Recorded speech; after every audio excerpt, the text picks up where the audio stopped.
Welcome, everyone, to episode one of RDH Sports. I'm your host, Chad, and alongside me, for all the listeners that have been following us over the years, is not Brad. He has moved on to greener pastures, and we now have a new steed in the stable with Tanner Hengst. Hello. So, welcome, everyone.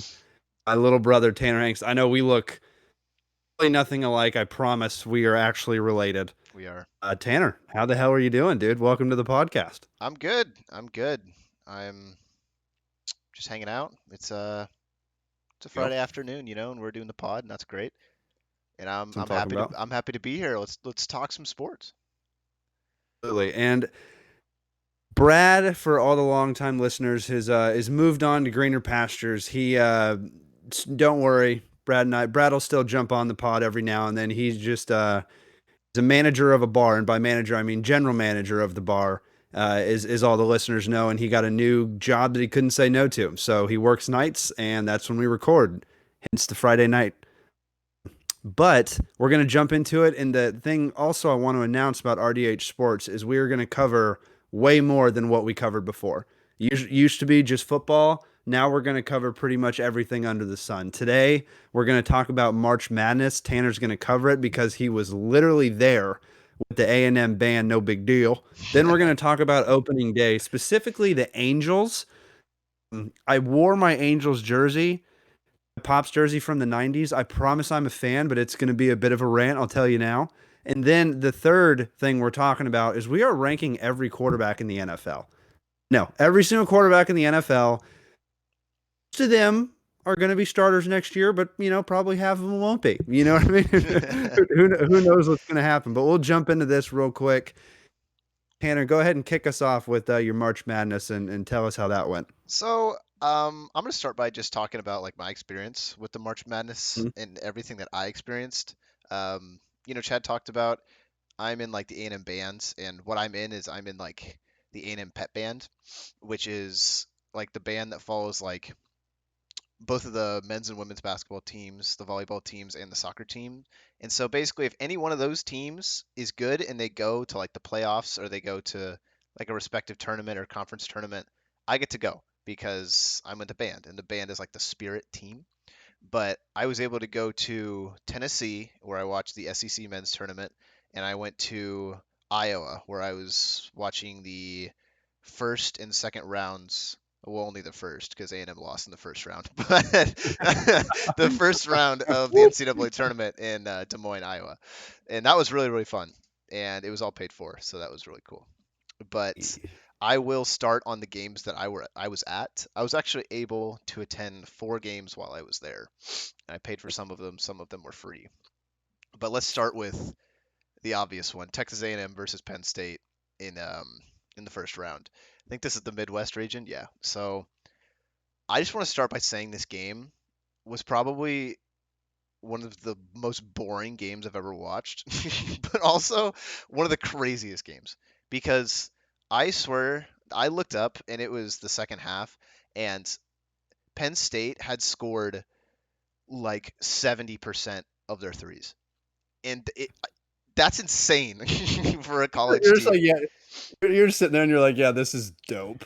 Like I was Like, sitting there, I was like, wow, they're getting yeah, destroyed, just because they left the shooters open and they just let them shoot. yeah, And Penn State coming into that game was I think like the number 6, 7, or 8 3-point best 3-point team in the nation, and Texas yeah, A&M had like the 266th defense against the three in the nation.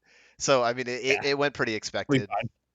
A&M didn't play that well, and Penn State played really well, but definitely the best 3-point team I've ever seen, collegiate or professional, except for maybe like Curry, one of those games. You know what I mean? But like, Yeah, Davidson back in the day, dude. yeah, but um, crazy game. I was able to watch Texas play Colgate.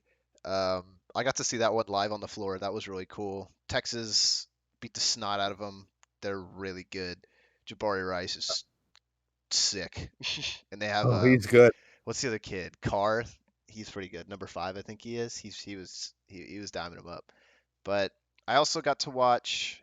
Kansas play, which was one of the teams that I wanted to see a lot. Um, it was really cool. They played Howard, and it was a close game. It was they pulled away in the end. Final score is 96-68. But Kansas, yeah, I mean, you can tell why they were one seed. I watched them in person. They're so good, but they did Yeah. lose in the second round to Arkansas, which is the other team I saw, who I saw them play Illinois, and I got to see Anthony Black, um, Ricky Council, and Cool. that was cool. That was a lot of fun. And Yeah, I mean, those, you got to see some dogs play, dude. Like those are some real. I mean, Arkansas, I've seen them play this year, and then I watched the game where Texas literally had the game won, and they lost it. I don't remember who they were yeah, playing. It's whoever the most recent round. They had it won. Like they there was no way they shouldn't have won that game, and they just blew it at the end there. that was them playing Miami, and they Miami. I watched that game too, and Miami's a good squad, and they're in the Final Four right now. For those of you who don't know, the Final Four is Miami, who's a 5 seed, UConn, who is a 4 seed, San Diego State, who's a 5 seed, and Florida Atlantic University, if you've ever heard of them. They're a 9 seed. So that's cool to have the highest seed in Oh, the Final Four being a 4 seed. That's really awesome to see. But yeah, that Miami Texas game, Texas was up like 15 points, maybe 12, 10. I don't yeah, know. dude. But they blew it. They absolutely blew it. In Miami, they got shooters, and that's how they came back. They just Yeah, exactly. They dined him up from the perimeter. I mean, it's one of those things where you just have to go with you got to go with FAU. That's who I'm picking to win it just because like yeah. I mean, they're never going to be back and if they are, I don't, correct me if I'm wrong now, but I mean, San Diego State, right up the road for me about an hour and a half from where I'm at right now. I'll be that's rooting pretty for cool. them too. That's pretty cool. Miami, just remember their football team back in the day was just so nasty. Yeah. And then you said UConn. UConn, I just remember the women dominating, and Yeah. Yeah. the men have always been decent, but the women have just reigned um, in terms of collegiate sports. But yeah, I'll definitely be tuning into all those for sure, and watching those games. Once again, I'm gonna be going for FAU and San Diego State. But yeah, that sounds like a hell of a time, man. I And I think it's fun. I think it was a lot of fun. I will say that I think just like my prediction, if I were to say like someone who is going to win it, I think it's really tough because I think a lot of the teams in this Final Four probably have a good resume in the tournament alone. Like FAU, you're talking about them. They beat Tennessee, who's a 4 seed, and although they lost one of their starters to like a season-ending injury, I mean Tennessee's a really good team, and they beat them. They also went on to beat Kansas State, who is a very excellent team. That was like yeah, 79-76. Great game. Um, I do want to hit on a couple of games before we do move on though. But the one team, if you haven't seen like any game of this tournament, and I would like if you want to go back and watch a game, I would recommend the Kansas State Michigan State game. That one went in ooh, ooh, ooh. overtime, 98-93. Kansas State won. Amazing It's a great game. one. Um, another game if you want to watch would be Gonzaga and UCLA. That was in the third round. Gonzaga won by 3 against UCLA. But the only reason I mentioned that game specifically is because Gonzaga's got this player, and his name is Drew Timmy, and that dude is an absolute legend. I mean, this dude's got the biggest stash you've ever seen, and Yeah, that honestly, man can just grow a lip sweater. an absolute like menace in the paint. I mean, every time Yeah. that they were down at the end of the game, they would just give Drew Timmy the ball, and he'd score. He would just make a play on the ball. He'd get a foul. He'd rush the basket, or he'd make a play on defense. And he's an excellent player. Excellent It's a player. big boy. He's That's he's that's a big boy. whenever you're watching Gonzaga, I would just plant my eyes right on him because he Yeah. was the center of Gonzaga's offense, and that's pretty hard to do in modern age basketball. I feel like the center's almost a position. I mean, I'm not saying there's no centers in the league. There's definitely centers in the Yeah. league, but I don't know. Centers in the league back when I remember when I first started watching basketball, they weren't hitting threes. Now I feel like every center can like pull out a three out of their pocket every now and then. But that dude just absolutely dominates you down low. He's he's not the biggest guy. He's pretty big, don't get me wrong, but he's just this he's just a big force. Like he just makes plays when He's he yeah, needs to, and he's just got that clutch factor that not all, every player has. You could be a really good shooter, you can be a really good player, but sometimes you get the ball, you're down three, you're down two with 3, 4 minutes to go, and you have to score, and he does. yeah. And that's just why I think he's a dynamic player. But yeah, if you're gonna watch a different game, maybe that Miami Texas game is another game to watch where Texas True. collapsed. That one's True. fun because Texas looked really good in the first half, and I They picked did. them to go to the Final Four, and frankly, I picked them to go to like the championship game because they're really Yeah. good. They're really Yeah. really Texas good, had a good team this year. but they lost to Miami, who's also a really good team, who also beat Houston.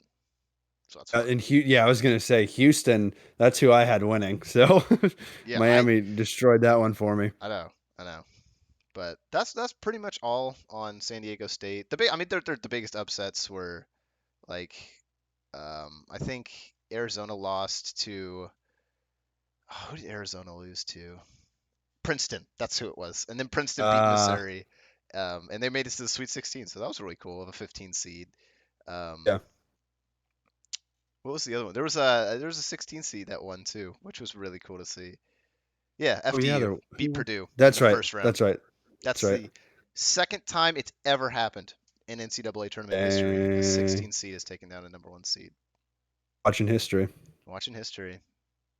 So Yeah. that's pretty much it on the tournament, though. But it's so far a really good tournament. If you want to watch the Final Four, it's on this weekend, Saturday, and I think Monday is the championship. So For that, I'll definitely be tuning in. Now I'm gonna jump to opening day. This one's gonna be a little quicker. That one. Oof, where to begin? So I'm an Angels fan, as you can see. I think we haven't been to the playoffs in 8 years, 9 years. I think that's the third or fourth highest total current sports right now, active teams. So that's great. There's a great guy on the team called Mike Trout. If you haven't heard of him, one of the best outfielders, it's pretty good. generational talent, hands down, one of the best baseball players I've ever seen. If he had some, if he won some championships, he probably would go to the Hall of Fame. He may still go to the Hall of Fame if he keeps doing exactly what he's doing. But then you have this other guy named Shohei Ohtani, who out of nowhere the Angels over the Dodgers, over the Yankees when he came over from I want to say Japan. I think he's Um, yeah. yeah, and one of the greatest baseball players of all time. He's only played for years. He just haven't heard of him. Just go Google him, and he did what Babe Ruth couldn't even do. I mean, he is a pitcher, he's a hitter, and he opened day against the Athletics, which should be a layup. And it was 1-0 for a long time, and then tied it up and lost 2-1. And Otani had 10 Ks. When you're striking out 10 people, and at one point he only had 2 hits,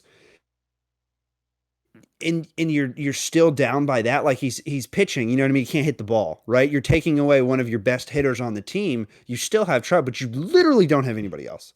And I was, I'm thinking about it, and it's like one of those things where it's hard when you're a fan of this team because I don't understand why they don't build around Trout and Otani. They never have. Tried one year when they brought in Josh Hamilton and all those veterans, but we made it. That was the last time we made it to the playoffs. It didn't work out after that. Nobody got re-signed, and since then we've just had Trout, and we haven't brought in virtually anybody else. We need pitching. Like Ohtani's our best hitter and our best pitcher, and then you got Trout. If you have Trout and Ohtani on a team, I think every other team in baseball would probably build around him except the Athletics because of their payroll. No offense. And you beat the Angels too when Otani was pitching literally lights out. All we had to do was hit, and we couldn't hit. Um, so it's tough, but it's one of those things for me as a fan. I don't know if Otani is going to make it to the end of the season. I just don't. Last year there was a lot of rumblings that he was going to get traded. The thing with the Angels is like one of those things where I compare it to PSG with Mbappe. If you've listened to the pod over the years, you know I'm a huge Mbappe fan, a huge PSG fan. I followed Mbappe since he was at Monaco. And what Mbappe did when he came over to PSG is that was his hometown club, and he's been there for a long time. But it's getting to the point where he needs to move on because they're not moving forward in the Champions League. Oh, hey, it's one of those things where I've seen Trout his whole career, dude, and he's made the playoffs only I think once, maybe one more time than that, and it's like it's hard when you see somebody like that, one of the greatest players to do it, and they're not making the playoffs, and it's not even close. You know what I mean? Like it's not one of those things where it's like, oh, we got a couple games. Like no, like halfway through the season, it's like, okay, you know what I mean? And it's like you just have to build around those guys. So they need to do a lot to even get to be at a top 20 team in baseball. Right now, they're probably one of the worst teams in baseball, and they have of the best players in baseball right now. But season will turn around. I know it's only one game. I'm gonna watch them all season. I may even pick up fantasy baseball, and if I don't get Otani in the first round, I'll probably just quit. But It's not worth it. but but we'll see how the season goes. But jump into the next one. We're ranking every quarterback in the NFL here, We are. I and will. I do say. I want to say. Have you watched any of the games of just going back a little bit, the World Baseball Classic? Did you watch any of those games? Because that was. I did, You I did. did. Okay. Because that was really really cool. And your boys Yeah, were in the championship. So. they were, and who got the better of them? Yeah. Well, You know what I mean? Who got the better of him? And I saw a stat. It was like, know what it is. I can't. I need to find the stat before I say it again. But crazy stat about Mike Trout, like only striking out like 3 times in his career, or something with one of Ohtani's pitches. And it's like, you read a stat like that, it's like, wait, Trout's played for a long time. yeah. Like Yeah. he's played for a really long time. When you read a stat like that, it's like, okay. Then you realize how good Ohtani is. Like they wouldn't even have gotten there if it wasn't for him. I mean, yeah. You know what I mean? They wouldn't Yeah. have. He played lights out the whole time. He was batting like I think 300s or 400s. It's like I did. you're and you're pitching like that, dude. Like pump the brakes. You know what I mean? Pump the brakes. That's the one thing I like about baseball, though.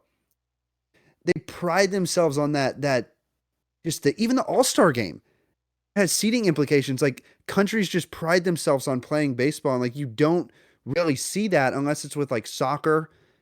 I mean, like Yes. Absolutely. basketball doesn't.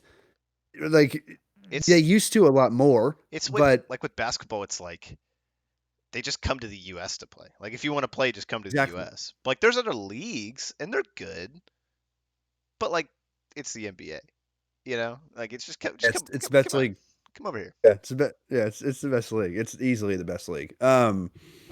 But yeah, dude. All right, you ready to jump on to this rankings, or I'm do you got ready. anything I'm else? ready. I am really interested to see how you rank these because I honestly I could see you going one way and I could see you going the complete opposite way as well.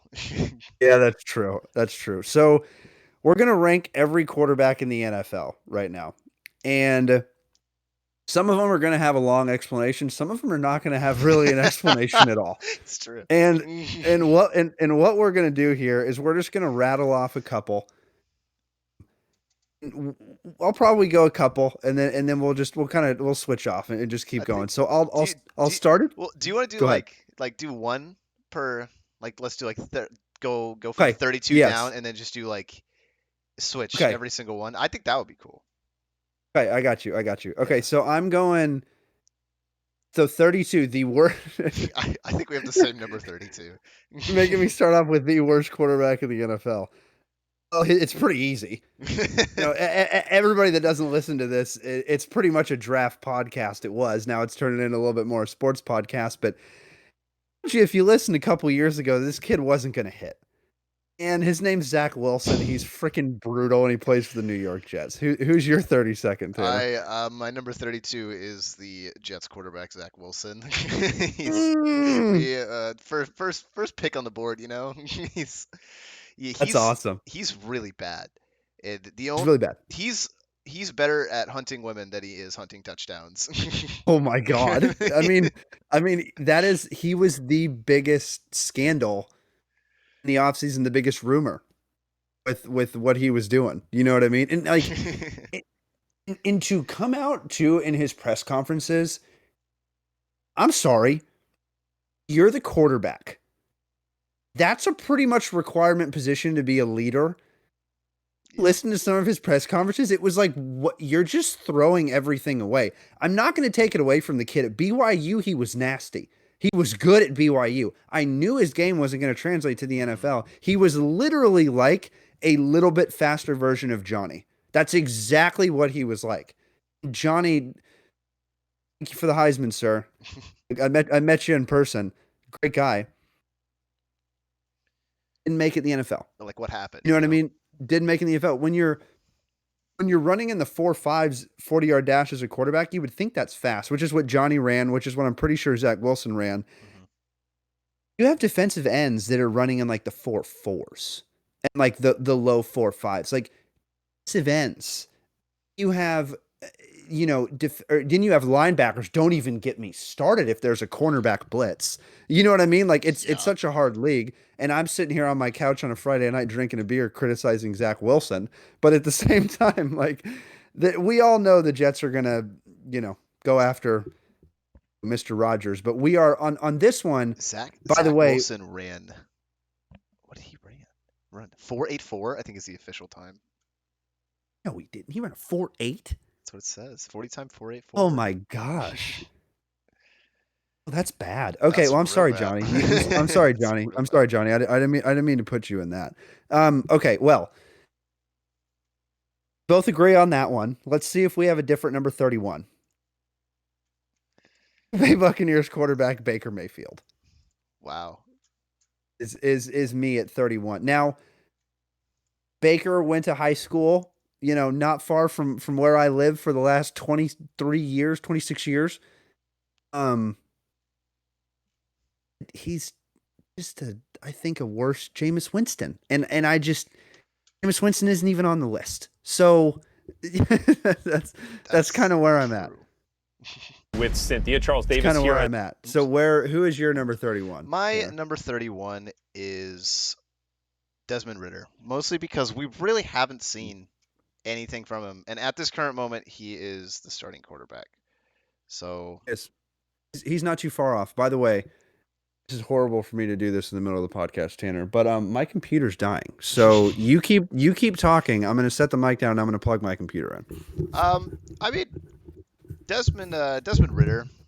I don't really know what the best way to describe him is, but just Yeah. there's just no opportunity really. I mean, he has an opportunity, but he just really hasn't done anything with it. He hasn't really experienced any playtime, which is why I think he's so low on my list. Just as a just as just as a general. But he's Yeah. okay. He's not bad. It's not great. I think he has like an 85 overall quarterback rating, which is okay. I'm looking at his stats right now. He's like 2 touchdowns, 700 yards, which is that's it. That's a couple games under his belt. I'm not It's literally sure. nothing. It's nothing. I mean, if you're a rookie, you need to play more than that, and you need to get experience. And he was a good prospect coming out of college, which I'm just not sure how it's going to translate to the NFL yet, which is why he's so low. It's kind of most like just like my pick that doesn't really have a lot of sustenance just because he doesn't have a lot of sustenance. Yeah, and I would definitely have to agree with that. Yeah, I'm not I would sure. I would definitely have to agree with that. Go on to your pick number 30, Tanner. My pick number 30 is the Texans starting quarterback Davis Mills. And I think the only reason he's at 30 is just because I've seen him play. I've seen him play and he's played all right. Not like terribly bad, but I don't think terribly good either. I think Yeah. he's had his opportunities, but he hasn't really made much of them. And Davis Mills, if you look at his stats from this past season, he had 17 touchdowns and 15 interceptions and a 61 completion percentage. And if that doesn't tell you everything you need to know, I don't know what else will. I mean that's a good call. I actually went back and forth on him. He was at my number 30 and then I moved him up a little bit. But my number 30 is original Red Rocket, Andy Dalton. Wow. Okay. Uh, Okay. Carolina Panthers, Andy Dalton. It's fair Don't enough. Don't get me wrong, the guy won us some games in Dallas, but it's Andy Dalton. You know what I mean? And it's also Andy Dalton that's a little bit of an older Andy Dalton. Yes. So that's why I'm going to go ahead and give the nod to him at number 30. Then I jump to 29. I have the Indianapolis Colts, and I know that they have Nick Foles. I know they have Sam Ellinger. I know they're going to get another quarterback, but I have them at Gardner Minshew as their starter right now because I have him better than those other two guys. Here's the thing, though.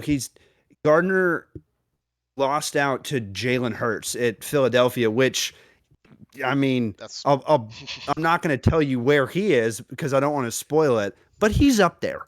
yeah, of And course.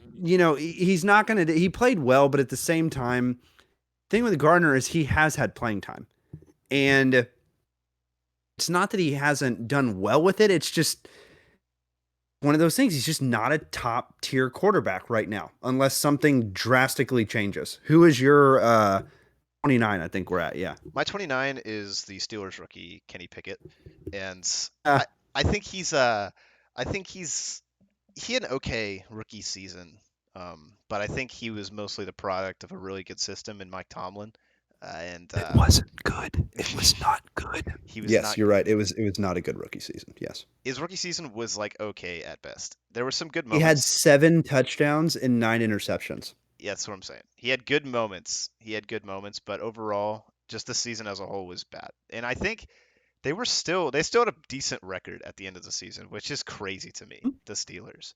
And that's what I'm saying. He comes from a good system in Mike Tomlin, and he just wins. It Like shows you how Mike Tomlin. You can't say anything about that guy. he's a great You can't. coach. He's an amazing He's coach, and I hate it because I don't one like of the the best Steelers. coaches. I mean, yeah, I hate the Steelers. I absolutely hate the Steelers. Um, I'll jump to my number 28. Feels good. Feels good to put this team there. Number 28, the team that's for sale right now that I think Magic Johnson was a part of that just bought it. Washington Commanders, Jacoby Brissett. Ah, Sorry, Kobe, sorry. The way I kind of approach this 32 is if I was an NFL GM walking in, these are who I'm looking at. These are who I'm going yeah. to be putting on my team. That's kind of the way that this and with Jacoby, God, he's one of the best competitors in the league. Hmm. It's like choking me up with his speech that he did with the Browns and then after he knew he was losing the starting job to Deshaun Watson last year, locker room speech just was one of the most like heartwarming speeches that I've heard from a player because he just oozes passion to just a freaking competitor, man. But I mean, he's a great guy, and I don't think anyone can take that away absolutely, from him. I really don't. yeah, absolutely, he's just bottom five worst quarterback in the NFL for me. Yeah, So that's it's a little that's who my rough. number 28 It's is. it's a little rough. Yeah. So is my 28 next? Mhm. Okay, so my 28 is I mean we're in really similar spots, Gardner Minshew. Okay. I I put him at 28 and I thought to myself I was like, okay, what has this guy done? He I remember the game specifically when he played against Dallas this past season, and he played really well in that game, which is kind of why I put him probably above Kenny Pickett because I don't really think that highly of Gardner Minshew. I think he's okay. Yeah. He's had again good moments. He's had good moments in the league, but overall just not that good. He's mostly Yeah. he's like on that echelon between like career backup and low end starter in my opinion. No, 100%. And like, and let me tell you, best job in the NFL is a backup quarterback, baby. Like Wait, that is the best job in the NFL. so would you? Okay, I just thought of this question randomly. Where would you put in relation to Gardner Minshew, Cooper Rush, our backup quarterback from the Dallas Cowboys? Um, would I? And I'll just this. I'll do the exercise. Would I rather have Zach Wilson than Cooper Rush? No. Would I rather have Baker Mayfield than Cooper Rush? No. Would I rather have Gardner Minshew? Gardner Minshew can't even say no. You know what I mean? No. Yeah. Kobe Brissett? No. So Next quarterback that I have ranked, I would probably take him over Cooper Rush. okay, so that great segue. That's kind of exactly what I would do. My next quarterback. Oh, this one hurts to say because he's a fellow Aggie that played wide receiver and went to quarterback. Mr. Ryan Anna or Tanny. You know, man, you have Derrick Henry. You have the defense as, and you have a wide receiver in AJ Brown that leaves and goes to the frickin' Super Bowl next season and is one of the most dominant receivers in the NFL. You can't even question it. Yeah. Tells me that their quarterback is bringing down the team. And it sucks to say because in his early years, Tannehill was more of a runner than he was a passer. He was a wide receiver. He picked up on stuff that other players are not going to pick up on at that position. He was not bad, which, he got a decent contract, but since then he hasn't done anything. When it showed up in the playoffs, if Derrick Henry is not literally carrying the load, that team loses.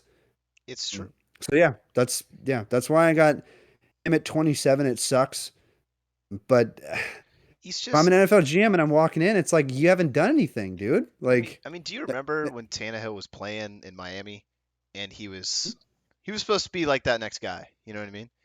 And it's like, okay, he's an NFL quarterback who on a bad team who has a lot of NFL experience, and he obviously shined in Miami.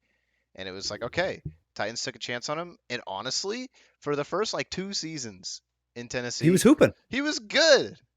He made He it to was the hooping. AFC Championship game and almost made it to the Super Bowl. But Patrick Mahomes said no. He said no, and that's what I'm saying. After that contract, right? Right. He hasn't done literally anything Yeah, he really hasn't. after that contract. That's why I'm like, you know what? I've seen the decline. And the thing, you only get so long in this league. You know what I'm Yeah. saying? You only get so long in this league. And they have a kid who is him in Tennessee. He was drafted last year. Malik Willis. Oh my gosh. Yeah. Malik Willis. Thank you. Thank you, Malik Willis. Yeah, I mean, Tannehill's probably not even going to be the starter by season with Malik. Well, but Malik didn't play that He great didn't either play last that great season. either. I mean, Tennessee's in the market for a quarterback. We all know they are, but they're also pretty cap hurt right now. I don't know. I don't know I don't what know they're doing. what. Yeah, I don't know what the hell they're doing. I got a good friend of mine who's a Tennessee fan. And so we're jumping to 20. Did you do your 27, Tanner? I still have yet to do my 27. Good. So my 27, and this might surprise you, and specifically you, Chad, but I have the Browns starting quarterback Deshaun Watson at number 27. Because, and Wow. let me explain this, because if you don't know, I am somewhat also of a Browns fan. They're like the other team that I watch when the Cowboys aren't on. And Deshaun Watson this season, in only the 6 games that he played, he was not good. And the only reason I didn't put him towards the bottom of this list is because when you watch him play, and like when you watch him like roll out of the pocket, when you watch him do these quarterback moves and just quarterback things, you can see that what he wants to do is not what's coming out.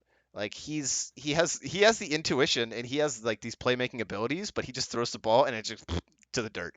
Yeah, yeah, Or he just yeah. It's overthrows his ducks. receiver.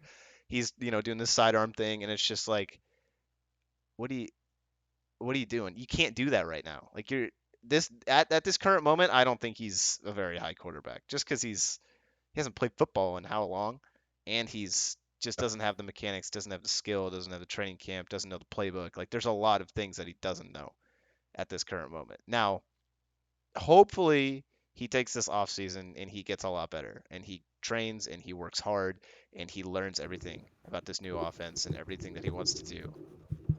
Will that happen? I don't know. I really don't know. But Yeah, but at this current moment, he's pretty down there in the dumps when it comes to quarterback, because he looked terrible. That yeah, just awful. He looks so bad, and that's the only reason he's up here is because he has yeah, those instincts of a top 10 quarterback. Let's say, you know, like he yeah, knows how to make yeah, plays. yeah, It's just not happening. yeah. No, 100%, 100%. And I get that. The only reason I have him ranked higher than I do and where I have him ranked is strictly on potential. Exactly. And that is the only reason I have it. Next year, when we have this conversation again on the pod, if he did anywhere like he did this season, he will be in my like bottom probably 5 to 10 quarterback range. He Not there yet. if he does literally anything, he will improve. Yeah, Like this is the yeah, bottom right now is where he's yeah. at. This is his But floor. literally, yeah, literally at his floor. I had it 26, and now we're starting to get. I've named three guys. I'm about to name. You've already named. My 26th is the Atlanta Falcons quarterback Desmond Ritter. Okay. Yeah, you go look at his numbers. Tanner nailed it earlier. It's just it doesn't jump out on the paper. The bigger underwhelming guy of last season was Kyle Pitts because Desmond Ritter really didn't get that many games, Hmm. and so that's why he's down there. But once again, like seen anything from Desmond Ritter in college, he wasn't bad. I want to say he was out of Cincinnati Yeah. that I remember watching him, watching a ton of tape from him, and he just needed to develop the accuracy. He had a strong arm, but he just needs a lot of NFL coaching, and he was forced into a starting position there a little bit faster than he needed to be, which is why he hasn't played that much. And we'll see what happens with him. He Right. could easily turn it around. 2 seasons from now, he could. But yeah, I mean, it's just lack of experience. He hasn't really done anything when he's had the moment. Who's your 26th? My 26 is, like you said, someone that you've named already. It is Jacoby Brissett. And just watching him on the Browns, I think the biggest thing that like stood out to me with Jacoby Brissett is obviously he's a competitor, but the dude is just not that clutch. Like when it comes Yeah. down to game time, when it's like fourth quarter, less than 10 minutes to go, I mean, this dude is he's just not clutch. I can't tell you how many times Oh, I was sitting there and I would be watching my phone, looking on ESPN, and it's just Browns are going down for a game-winning drive. Like let's say to put a field goal, put them up 2 scores, or let's say to take the lead with on the game-winning drive, they're tied, or they're down by 3, or something, down by 2, anything like that. All these situations happen, by the way. He throws an yeah. interception or fumbles the ball away or just turns the ball over in a place that it's just you really, really can't do in the NFL, and they lose. I mean, the the Browns lost in terrible ways this season. Like if Jacoby Brissett doesn't turn those balls over in those situations, I think the Browns actually have like a decent shot at making like a good looking record. Not a positive, but maybe like middle of the road. And I so mean, their roster's not bad, dude. Like it's they not. have arguably number one range to number three at the unless you've never watched football with Miles Garrett pass rusher. Like you can't like every single game you have to double cover that guy. They have Arusa Koromora from Notre Dame, one of the best tacklers in the NFL. Love One JOK. of the yeah, one of the best tacklers. I mean, that dude was a oh, I love that You freaking I guy. mean He was so good. you saw me when the Browns drafted him. Big fan. I jumped out of my seat. I was like, "Let's go." Yeah. Yeah, that was when I knew you knew what you were talking about. It was like a No, third round pick and I was like, "What?" I knew you were talking about football a lot. Geez, let me words out. I knew you knew a lot more about football than I knew that you knew. That was hard to say. That was a tough That was sentence. hard to say. Way before that. Way Yeah. before that. Because that's when we would go back watching, oh my gosh, dude, DeMarcus Ware in like '07, '08, '09. Like we were watching vintage D Ware. We were watching vintage Michael Strahan in person. We like I remember every time we walked into those games, it was like, well, we got to play them. And that was not a great segue. The Houston Texans at number 25 have Davis Mills, and nobody's worried about him whenever the game's on the line. He's got the long So neck. he's got a bit of a stretcher right here. It's You know pretty what I big. mean? Like a bit of one. It's pretty big. He's just everybody knows like he's not even going to be a starting quarterback next year. They're literally going to draft whoever Stroud, whoever is left.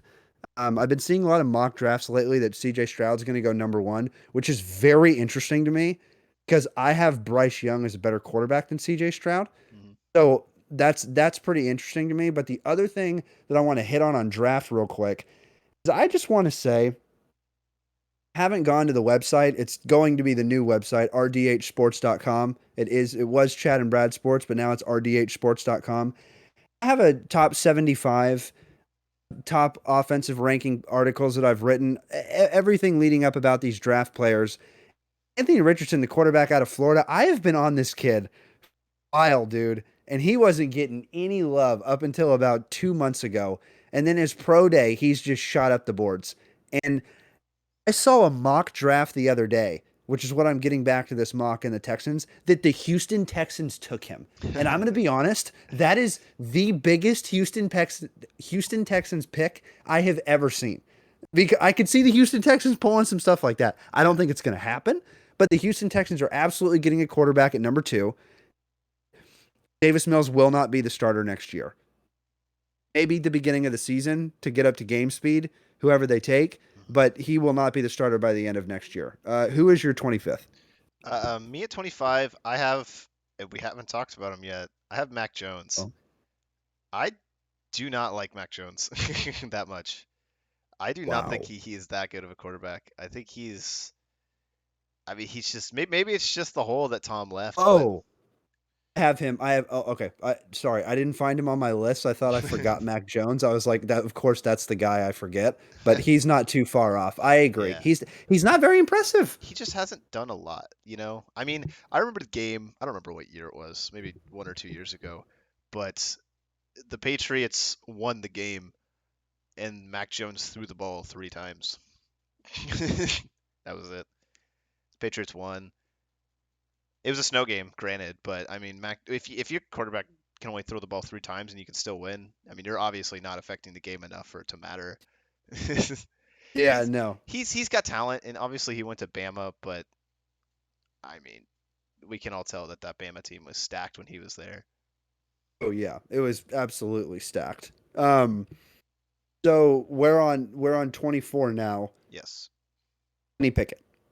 Kenny Pickett That's at me. 24. That's me for Kenny Pickett. He didn't play well. Quarterback out of Pitt last year. He didn't play well. Steelers gave him a lot of opportunities, and Tanner literally nailed it on the head earlier. Benefited from that coaching too. And he had the season that he had. I don't think his quarterback rating was above an 80. I want to say he was in the 70s. He may have been worse. That's not very good. No. And I just, what I've seen from him, it's just not, for me, it's just not there. I could be wrong, but he's got good weapons all over. He's got Pickens. He's got Deontay Johnson. He has a great running back, Najee Harris, and completely disappears and doesn't make the throws that I've seen so far. I get the game, has a lot of speed.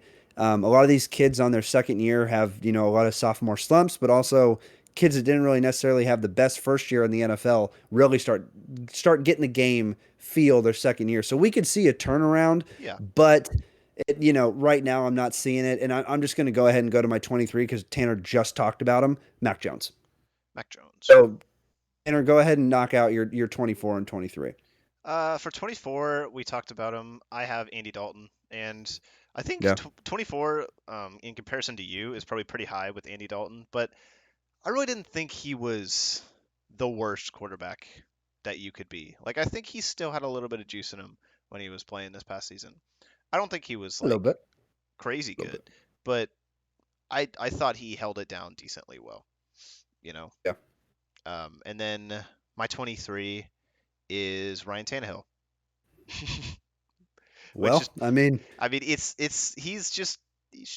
I mean, it speaks for himself. You said everything that needs to be said. He's just not that good yeah, anymore. I completely agree. And like I said, Mac Jones, you know what I mean? He's going to go out and win you a game. Me, he is like a literal version of Alex Smith. He's a game manager, but he doesn't really make the throws when he needs to make them. If you look back at Yeah, Alex Smith's career, yeah. he made the throws. He was a baller in Kansas City. You know what I mean? He was a pretty decent QB in Kansas City before old Mahomes got in there. Um, but yeah, and then at 22, I got this one is we haven't talked about him. This is going to be a surprise. Jared Goff. Jared Goff at I, 22. All right. 20, at 22. Here's my thing. I like it. Thing with Jared Goff. Here's my thing with Jared Goff. I get it that he made a pretty bad situation. Hey, here's the thing. I don't know why Detroit was probably one of the most games I watched last season, but I just watched a lot of Detroit, probably because of like the players that they drafted, and I just love a lot of their roster, and they just happen to be on for some reason. I watched Jared Goff miss a lot of throws. I know that he has a really good wide receiver in Amon St. Brown. He has another good wide receiver that's about to come up with Jamison Williams. Hmm. But I'm sorry, he doesn't pass the eye test for me, I man. Like think I he think it's doesn't fair. pass it for me. I think it's fair Yeah. because I was going. I did not know where to put Jared Goff on my list. I will not reveal where he is, but Yeah. I get that. I understand because it's just Jared Goff left a bad taste in my mouth when you Exactly. when you really think about it. I mean, his when he left the Rams, it's just like, well, this guy sucks. It's just obvious. Like everyone in the NFL was like, yeah, this guy's really bad. Yeah. Yeah. I mean, yeah, I don't know. I was like him at I didn't really like him at Cal. I wasn't really that big of a fan of him at Cal, and everybody was such a big fan. He went so high in the draft, and I don't know. He's just kind of left a Yeah. bad taste in my mouth ever since he was, like I said, at Cal. But he's like I said, I'm sitting here on my couch on a Friday night, and he's an NFL quarterback that makes millions. So And he got a second chance. He got a second chance, and did that's not a lot of that's not what a lot of quarterbacks can say. no, and it's Detroit. Yeah. Detroit hasn't been relevant in a little while. That's why Matthew Stafford left and went and literally won a Super Bowl. So Which is crazy. that's all I'm saying. Detroit Lions, though, one of my favorite receivers. Actually, and probably no, it's probably number one. Calvin Johnson's number two for my favorite receivers of all time. Like, dude, primetime Calvin Johnson, Megatron. Oh my. I remember that playoff game when we saw him in person. I was like, He was huge. I was like, that He guy's was huge. huge. He was so big, and they should have won that game, but they did not. We actually pulled it out. Yes, sir. All right, 21 at the new. This one, I can't wait to see what you're going to say about this one. New and improved Raider Jimmy Garoppolo. At 20, Jimmy G at 21 or is 22? 21. 21. 21. Jimmy G. 21 is Jimmy G. I don't hate it. I mean, what has he done? Like, He's been a backup his pretty much his whole career, and when he's gone in, he's balled out. He is a oh, I'm sorry, Coop. Rush, I'm sorry. Every way, shape, of the form, he is an upgraded Cooper Rush. Physically, yeah. like I football, everything. He is a step above Cooper Rush, and I just bottom 10 quarterback for me in the league. I don't understand the Raiders did it. I think that the Raiders need a quarterback. I don't think that that's the quarterback that's going to get it done. Hmm. But when you have a guy like Devontae Adams, you can just force feed that dude the ball. And last year, Devontae Adams had a quiet season, but he balled out last season. I don't remember the numbers off the top of my head. I think he Tanner's on it. I want to say he had like over 1,200 receiving yards. I want to say over 90 receptions. He had 1,500 yards, 14 touchdowns, which is quietly a very, very good season. But he talked about him last year. And 100 receptions. Yeah, I was off one by 99. I missed the yards by a lot, but missed the receptions only by one. Very nice. Nobody talked about him, right? Like nobody talked about it. And you're seriously telling me that Jimmy Garoppolo is giving you a better chance to win than Derek Carr? I don't think so. Yeah, it seems weird. I think you downgraded, and I think your wide receiver and quarterback lost what they had. He had 1,500 yards. 100 yards. I get it that Derek Carr didn't necessarily, need to do what he needed to do in the time that he was there. But, man, I don't think Jimmy Garoppolo gives you a better chance than Carr. But that's It's just me. Who's your 21, Tanner? I have not done 22 yet, and the only reason Oh, I know that is whoops. because my 22 is Baker Mayfield. And I will explain this because Baker Mayfield, although he is not the best quarterback, we will be honest, he he makes the best out of like every bad situation that he is on. It's true. And I really do respect that about him. And of course he has a little bias in my heart just because he brought some winning games to Cleveland after them losing for 2 years straight. Um, Your quarterback than Deshaun so far. so far, a much better quarterback than Deshaun. But when Baker Mayfield is on, he is a starting quarterback in the NFL, and that is a good opinion. But when he's off, oh Lord, it's bad. it's Really bad. it's It's really really bad. bad. I think just inconsistency plagues his career so far as a starter. I mean, this dude was a play away from a winning drive away from being in the AFC Championship game, which is kind of crazy to think about. So, and for some reason, when he was on the Browns, he would always beat the Bengals, which is kind of cool because the Bengals are a pretty good team. But yeah, Baker Mayfield's my 22. I don't think it's unreasonably high. I think he's probably within that range, give or take a couple spots. But my next one Yeah. is who I thought you were gonna name at your 21, I got excited, but I might take a little bit of flack for this, but I don't care. Is Derek Carr? I Okay. I'm not a big fan of Derek Carr, and let me tell you Yeah. why. Because I'm kind of a stats guy. I like stats. They don't tell the whole story, but if you compare them with what you see with your eyes, I think it's a really good test. He had 14 interceptions last year and only 24 touchdowns to show for it. Now, I will say we know quarterback. 15 of those touchdowns were to Devontae Adams, right? Yes, yes, 15 of them were to Devontae Wow. Adams. And Wow. if Okay. you have, and I will say this because I will bring up this point later, because we know a quarterback very well that likes to throw interceptions. Um, but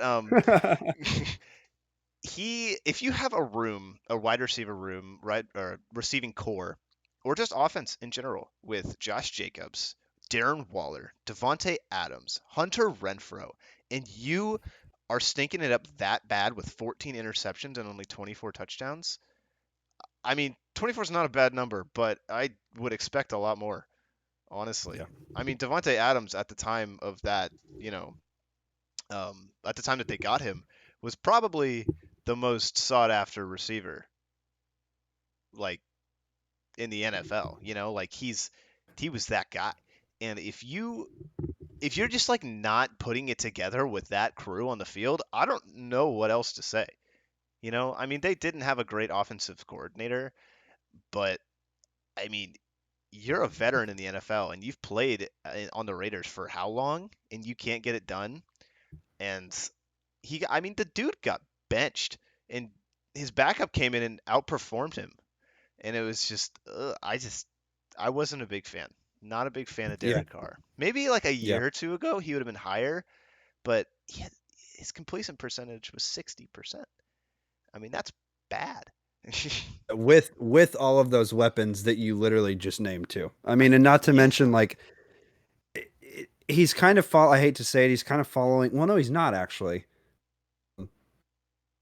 I'm gonna completely take that thought away. I was gonna say he's following the trend of his brother, but his brother was like a way higher pick than he was, and I don't think his brother signed a second contract, if I'm not mistaken.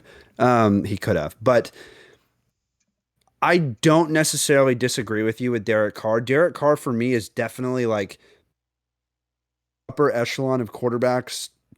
Like he's a top 15 quarterback in the league for me. But here's my thing.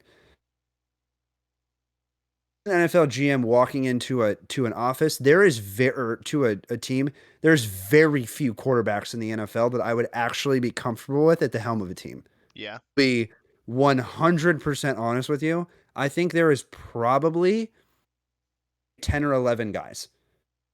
If I happened to take over that team and that was the quarterback that I walked in the room, and I'll name them, they're 11 through 1 on my ranked, I would be moving forward and I would say where we finish next season, not going to reevaluate the quarterback position. A lot of these other guys I would. And Derek Carr, is a guy that made them evaluate the quarterback position. They put in the backup quarterback, and Tanner said he performed better than he did. It's hard. It is. It's Right? tough. It's hard to get off of one season, especially because you have wide receivers and you have quarterbacks that go to different teams that freaking ball out when they shouldn't, right? Like I said, the Jimmy Garoppolo is, I would find, a downgrade in my opinion over Derek Carr, and you have a Derek Carr who's now with the Saints.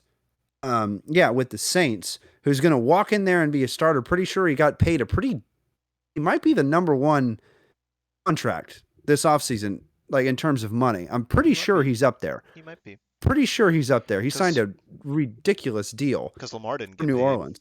So. Oh man, we'll get into that. We'll get into that. I know we're gonna have him ranked different. Derek Carr, he's just maybe he goes It's hard to argue. He goes a little higher, maybe, but this is the part of my list where I start to get into like the quarterbacks that are like, it's real close. It's really, really close, I think. You could interchange them like 2 or 3 spots. Yeah, like 100%. Like Derek Carr, he could absolutely move up to maybe like 18. And then that's like respectable. That's 3 spots, you know? Like I could definitely put him above these other 3, but at the same time, I wouldn't. I think I would still put him down there. But yeah, and I can't argue with you on that one. But yeah, who is your number 20? We're getting into the other ones here. Oh, he froze. All right, let's see how long it takes him to get back. My number. There he is. Okay. I'm back. You froze. You're good. You're back now.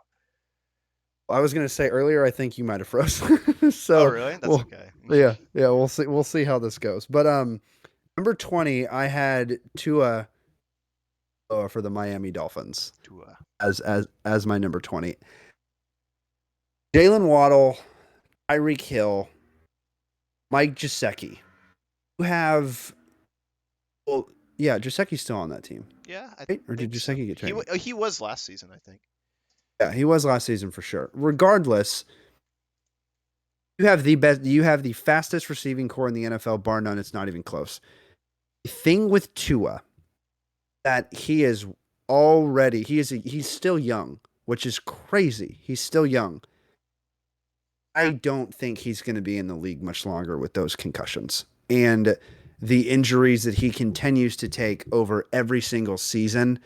And just the durability factor jumps in with these guys. Yeah. And I mean, his hits were hard to watch. His hits were really hard to watch this last season. He takes another couple of those, which he's guaranteed to over the next couple of years with this fast, high-powered offense, because they roll out the quarterback every play, right? They roll him out, and he's throwing opposite arm, so it's a lot harder. But if I'm walking in and I'm having to evaluate the guy as the quarterback, and Tua is there, don't get me wrong, he's not the 10 worst in my opinion. He's number 11 or 12 worst in the league, right? For me, number 12, but the injury history, like I can't. I have to put him in that 20 spot. It is. Who do you have? It is fair with Tua. The only thing I'll say about Tua is I think, and this is probably not an argument that is good enough, to stand, but I think he has, when he's not dead, he's a pretty damn good player. I mean, in my opinion, that Dolphins team this past season was pretty good. Was pretty good. And if Tua hadn't suffered those injuries, I think we would be looking at them in a very different light than we are right now. But that's not, you can't control injuries, and it's a part of the game. So it's not something you can just say, what if, right? But I don't know. I will elaborate more, I guess, when we get to my Tua pick. But what is it on? Am I my number 20 next? Oh, we're frozen again. Very good. Well, I'll just talk about my number 20. I'll go on to my number 20 if you can hear me. Yeah, can you hear me? Yeah. We're experiencing some internet issues, I guess. Discord's not being very nice. Yeah, some technical difficulties, folks. But my number 20 is, And this is where I'm starting to get into the weeds a little bit, where it's like I could interchange some quarterbacks. But Yeah. this might be a surprise, but I think it's probably worth it. I think it makes a lot of sense. Is Kyler Murray. At 20. Number 20. 20? Yep. Yep. Number 20. Kyler Murray at number 20. He's done horrible. Horrible these past couple of seasons. Wow. I do not think highly of him. I mean, he's Wow. you gotta look at some things. He has a terrible work ethic, which is it's a joke, but it's also true. You know, It's not wrong. his Not stats wrong. his stats aren't sexy. They're not fun. The last Not, time he they're was not. the last time he was actually, a quarterback that deserved his starting position was in 2020, and that's not even like that's 2020. That was like 3 years ago at this point. You know what I mean? Like Their player signed the contract, disappeared afterwards. He's once again for me all on potential. all on potential. He only played 11 games this season. He only played 14 Yeah. last season. 14 is great, but in this season, his QB record was 3-8. That's how he did. Um, he was 14 touchdowns, 7 interceptions. The season before that was 24 touchdowns, 10 interceptions, and I factored that in. Don't worry, because I'm looking back. This is not just a current list. This is how I think of them over the past couple years. But maybe it's a little low. Maybe it's a little low looking back at it. But I just don't see him like you were saying. I just don't see him lasting in the NFL that much longer. I I just mean, he's not a player that if it were to be 5 years from now, if Kyler's out of the league, I wouldn't really be that surprised. So I can't really argue it. You know I what I mean? I'm just not. I just don't like it. Maybe he could, like I said, maybe he could go up a couple spots. Because there's some quarterbacks up here that maybe could go down, but it's just I'm just not big on Kyler right now. I just don't think he's got what it takes to lead that team, and he might not even be the starting quarterback next year for that team, which is crazy to say. Who's the other one there? Who's I the other mean, starting quarterback there? they could trade him. You know what I mean? That's what I'm saying. Like, Oh, I got you. Okay. I was like, who the heck is going to start over him? But yeah, I mean, it's one of those things. The coach is gone, right? Like yeah, Kingsbury already left, and Kingsbury is his guy. And when you have a new coach come in, and I mean, you nailed it on the head, especially when you have a bad work ethic. Like just it that's hits pretty tough. it hits me really really hard with Kyler, especially the work ethic, because it's like, why are you even in the NFL if you don't want to be a quarterback? You know? Well, I went to the same school with them and took classes with them for 2 semesters, and I can tell you the work ethic has never really been there. Yeah. So I think You know, that so influenced my decision a lot. I'm not a big Kyler fan.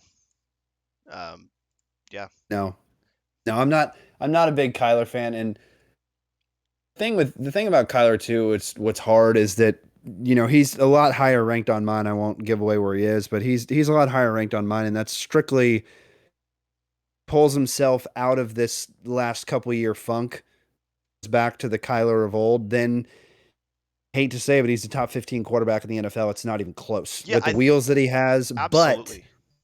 that we have seen a shell of that Kyler over the past 2 seasons, and I would completely agree. I mean, Um, you look at like this past season, bad, bad, very bad. hmm, The previous season, if you remember, the Cardinals were one of the best teams in the NFL up to like the midway point, and went then like 8-0, and then they lost they like fell off six. so Yeah. hard, so hard, and no one really remembers it or talks about it. So I think his stats were padded a little bit in that season, but just from his Yeah. first 8 games. But it's just I don't know. I don't think it's absurd to have him at 20. But let's No, go on I to your don't. I don't. 19. I don't think it's absurd. So number 19, I have the Los Angeles Rams quarterback Matthew Stafford. Okay. That one to me, there was 2 quarterbacks last season that took the biggest dips I've ever seen in terms of a career. Long time. First quarterback was Matthew Stafford, and quarterback was Russell Wilson. I know I still haven't named Russell Wilson, but at the same time, if you remember what I said about probably 15 minutes ago, there's only about 10, 11 guys that I would actually take as a starting quarterback in the NFL and not try to trade for one of those 10 or 11 guys. Now, with Matthew Stafford, you saw him win a Super Bowl literally a couple years ago at this point, 2 years ago, exactly. You'll think that's kind of crazy. You're putting him all the way back there. You're literally putting him as a, bottom tier quarterback in the NFL. Well, last year he was, folks. When you watched him play last year, he didn't necessarily play the best. You know what I mean? Yeah. Matthew Stafford has been declining even when he won the Super Bowl. I would argue that if you were to watch vintage Stafford and you were to watch the Matthew Stafford that I associate with the Detroit Lions quarterback getting knocked helmet off, get right back up and go complete the next pass, Georgia Bulldogs, Matthew Stafford, love that freaking guy.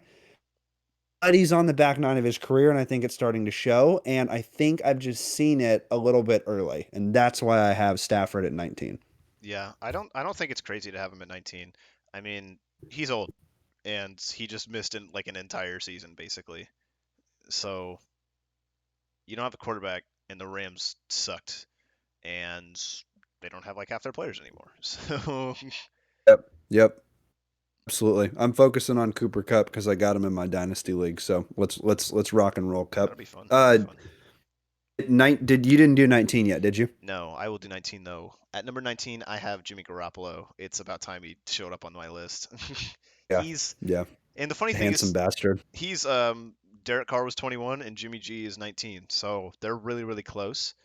And I don't know. They both got paid. They both got paid, that's fun. But the only reason I put him at 19 is because I just kept thinking when I was making this list, I'm like, dang, Jimmy G is just not that good. But then I thought to myself, I'm like, wait a minute. This dude was in the Super Bowl not No. that long ago on the No. Niners. And No. the Super Bowl. And they if that game went a little bit differently, Niners would have won that one, which is kind of nuts. I That mean, roster is just. Would you say the Niners roster is the best roster in football right now? probably. It's hard to argue that there's a team better than them. I think just Yeah, on I paper, can't. it's so good. I mean, you just plug and play a quarterback, and they're fine. They did. They They did. did. They lost Jimmy G. They lost Trey Lance, and they got to Brock Purdy, and then they lost him. They made it to the NFC Championship, right? Yep. Albeit Yeah. they got smacked in It's that game, but still, though, like that they defense is got rocked. disgusting. Defense disgusting. Yeah, Offense is so good. Shanahan is a wizard. I've said it for years. wizard. He's a You're a wizard. wizard, Harry. An absolute wizard. So then let me jump to number 18 because I know you've been waiting for this one to go off the list. It's Deshaun Watson. Deshaun at 18. I like it. Deshaun at 18. Here's the thing with Deshaun Watson. Here's the thing with Deshaun. Old vintage Deshaun, first couple seasons Deshaun, Michael Jordan from Dabo Sweeney quotes Deshaun. Good. It was really, really good. Top 5 quarterback in the NFL. Hard to argue. Looked like he was literally going to take over the league and maybe make the Texans relevant again. He kind of did a little bit. Kind of did. And the cards all fell. Yeah. Not just one of them. Every single card. Not going to get into what happened. Brad and I talked about it on a previous pod in length. I don't know how he's literally still able to play football. But regardless, he just didn't perform. Yeah. When you're somebody that, I studied sports, right? When you study sports and when you watch sports for your entire life and you're a fan for your entire life, know that it's not just about what's happening on the field. Also, off the field comes into play. Of course. If you're telling me that the off the field stuff that has happened over the past couple of years with Deshaun Watson is not affecting his play, I don't disagree with you there. But just like we talked about with Kyler Murray, how he's been a shell of himself, that's what Deshaun Watson has been. He's been a shell of himself. Oh, yeah. I knew a bunch of people that drafted him in fantasy and put them on their bench, and we're going to activate him in the middle of the year as the third string quarterback on their team. I was one of them.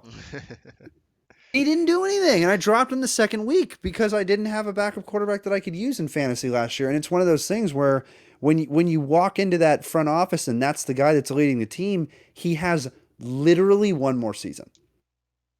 One more season. And the Browns are locked into a massive contract with him. And when I say one more season, I mean they have one more season before those Browns fans start to get a little pissed off because Browns used to be really bad. They were the worst team in the NFL for a very long time. Baker Mayfield came to town. They started winning. 2 years. They started winning. Yeah, 2 years. started winning. Did win a Johnny game. got the first. Johnny got the first one. Baker came into town, took over, won, and they upgraded a quarterback, much like what Denver did. Denver's all in too. If Russ this season doesn't do shit, it's the same exact boat. Deshaun doesn't do anything. So we'll see what happens, but that's why I have Deshaun there at 18.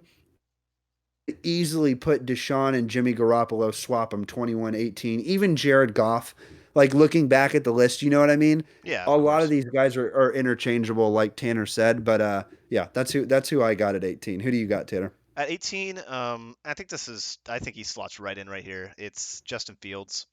I think he's I just don't. I mean, what has he like done in the Wow, NFL? you are not gonna like where I have him ranked. Justin Fields, although he has shown like glimpses of like really he belongs here, he just hasn't really done much. I mean, there's just not, albeit his team kind of sucks around him, but what has he done? He hasn't like put up very good passing numbers. I mean, the best he's been as a rusher. I think I looked, and I think he had a 1,000-yard season as a rusher. But Which is impressive because the record's it's like 1,200 yards in the season. it's really impressive. But Lamar. how many games did they win? Oh, here's my thing. Here's my You thing. know? I'm biased on Justin Fields. Yeah. Fantasy League dynasty quarterback. That boy's got to hoop. He's got to start You're hooping. just like willing it And into existence. here's the thing. Here's the thing with him. Is the epitome of 350 plus 3 touchdowns, 98 rushing yards, and a touchdown. He gets you 50 fantasy points, or he's going to get you 5. He's going to be 3 of 19 with like 82 rush yards or some shit. That's The dude gets at least 50 rushing yards a game. Guaranteed it like right around 50 a game and not necessarily pen and paper 50 a game, but when he gets out of the pocket it's over. Like it is yeah, of course. over. But Of course. you But can't argue with stats. It's You can't just argue with that. I just looked him up. I mean, in 2021, he had a 58% completion rate, or 58 completion percentage. In 2022, it was 60%. In 2021, he had a 7 to 10 touchdown to interception ratio, and in 2022, it's 17 to 11. So, I mean, I'm not saying, stats are everything like I said before, but like they just didn't look good with him. He just didn't Yeah. look that great. He's young, and like you said, there's still time to turn it around, but I think 18 is probably where he slots pretty well on my list. I don't think he deserves to be higher or lower than Well, if it makes you feel any better, he's a top 10 quarterback for me. So that. Oh, there you go. that's going to be fun when that comes up. All right, number 17 for you. Number 17, we were just talking about the best roster in the NFL with the San Francisco 49ers. And you got Brock Purdy. You got Brock Purdy slotted in here at number 17. I understand played all of last season and the San Francisco wasn't on their third string quarterback. Probably would have won offensive rookie of the year. But when the big lights came on in the playoffs, he kind of went away. And by went away, I mean his play and he got hurt and throw the ball. He was still in the game. Shows the ultimate competitor, which is why he is almost a top 15 quarterback for me in the NFL. Now, once again, I don't know if he's even going to be the starter next season with Trey Lance there and with his injury. I don't think his injury was anywhere near the extent of what Trey Lance's injury was. Right. But Brock Purdy showed he was that guy. He was that guy. Now, it's really hard to not be that guy when you have that roster. You have Deebo Samuel, George Kittle, Oh, and by the way, they added Christian McCaffrey, and your number 2 wide receiver is speedster Brandon Ayuk. He's Are you so good. kidding me? So good. The defense, guess what? The defense is going to keep you. They're going to get you on the field more Yeah. because of how good they are and how many turnovers they're going to get and how much good field position they're going to put you in. The question comes, is it a product of a good system? The answer is yes, folks. It's Of course. absolutely yes. Of course. It's Yeah. absolutely yes. Whoever was the San Francisco quarterback last season, if it was Trey Lance, if it was Jimmy G, they would be in this exact same spot because that team is just so good. Now, if Brock Purdy comes out as a starter day one, solid stat line, 3,000, over 3,000 passing yards, gets them 22, 24, or between 20 and 25 touchdowns, 5 and 10 interceptions. That's a pretty solid season. Yeah. Pretty solid season. And I see that being almost like Brock Purdy's ceiling. I don't look at, if I'm looking back at the years 10 or the league 10 years from now going, I wonder who hit 4,000 yards 2020 to 2030. I don't see Brock Purdy being in there that hit 4,000 yards. I could easily see him hit 3, Yeah. but I don't think he's going to go above 4. So that's why I got Brock Purdy there at 17. Who do you got, Tanner? I think with Brock Purdy though is he's like the ultimate game manager, and basically his game is don't throw interceptions, get your playmakers the ball. You are like you said, surrounded by a really good system, really good players. Give your He's got playmakers the wheels. ball. He does have wheels, and he knows when to go out of the pocket, which is very nice for a rookie quarterback. And Yeah. he's in the playoffs is when he started, so it's not going to get harder than that in the NFL. Sorry, Yeah. So that's a really great start for him. But at 17, I have Russell Wilson, and He's not far from me. he's at 17, and the only reason he's at 17 and not lower is just because it's Russell Wilson. I mean, he had a bad season, and it's obvious. I don't know what's going on over there in Denver. Hopefully, Sean Payton can fix him because I love Russell I think if Wilson. anybody can, it's Sean Payton. And that's why I think he I just don't believe that he's that bad. I just can't believe that Russell Wilson, I Pro Bowl quarterback, one of the greatest quarterbacks to come out of Seattle, is that bad. I just can't get my head He, around it. he this last season single-handedly talked him out of any conversation with him being toward the Hall of Fame. Yeah. Completely walked him out of the conversation. And that's if you're somebody that thinks Russell Wilson should be in the Hall of Fame. I'm not saying I am, but I'm just saying, you look at the stats, look at the last, however many years he's been at Seattle, and nailed it on the head. The dude has been a top 10 quarterback for how many years now? Yeah. And then he just falls off a freaking cliff. Hmm.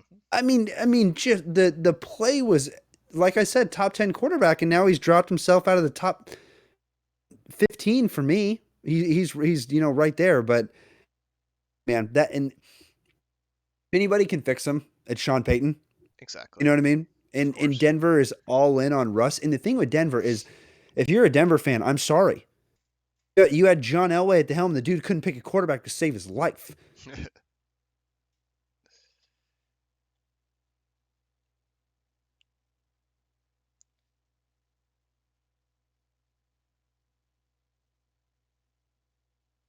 To a top you can possibly think of, and then he just has the season from hell.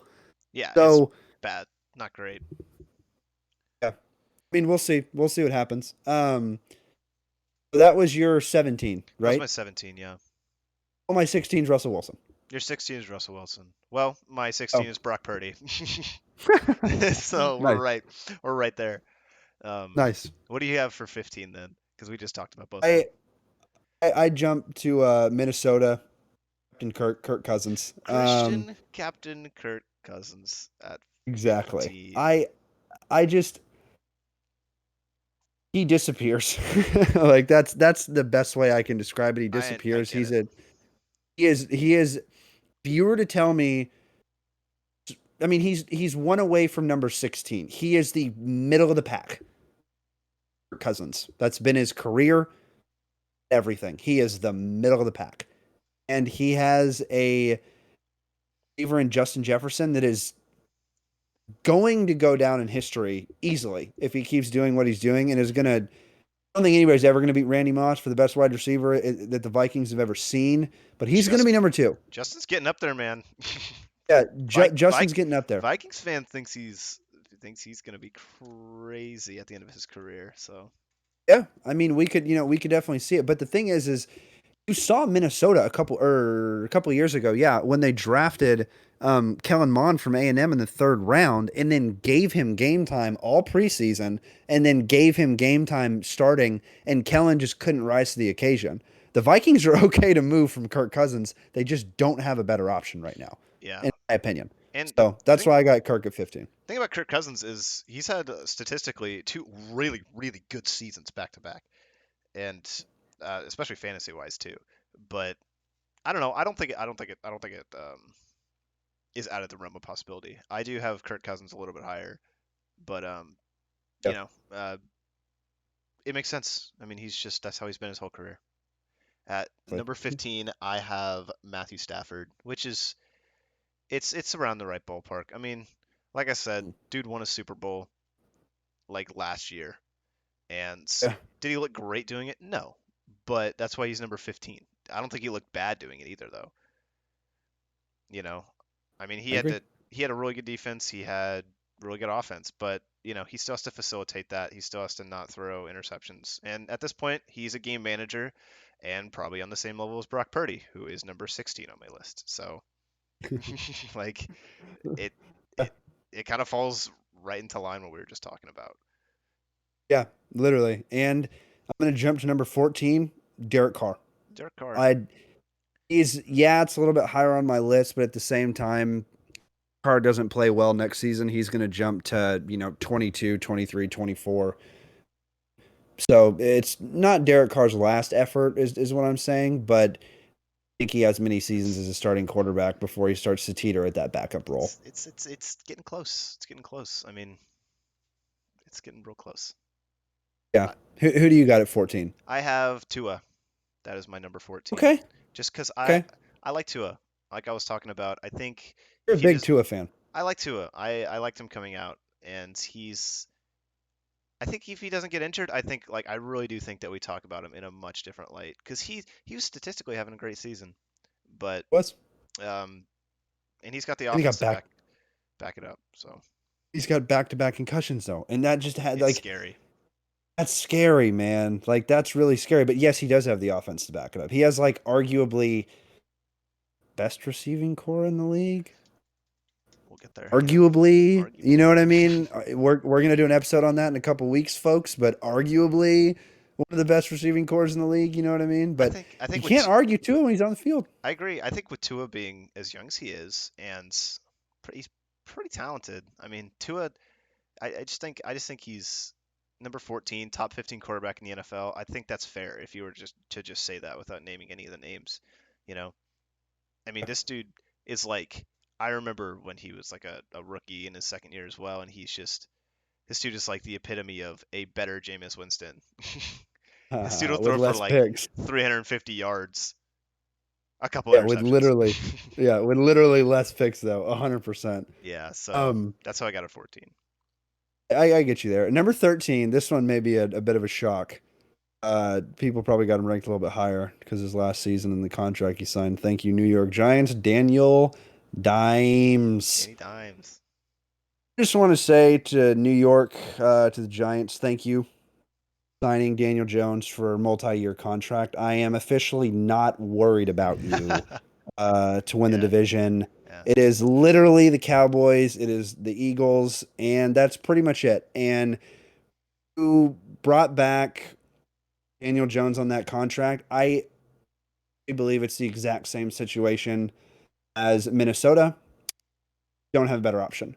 And you bring back Saquon Barkley with the Giants with a franchise tag, solid, right? That it's very rare for Saquon to even make it through a full season. One of the best prospects to come out of college I've ever seen in my life.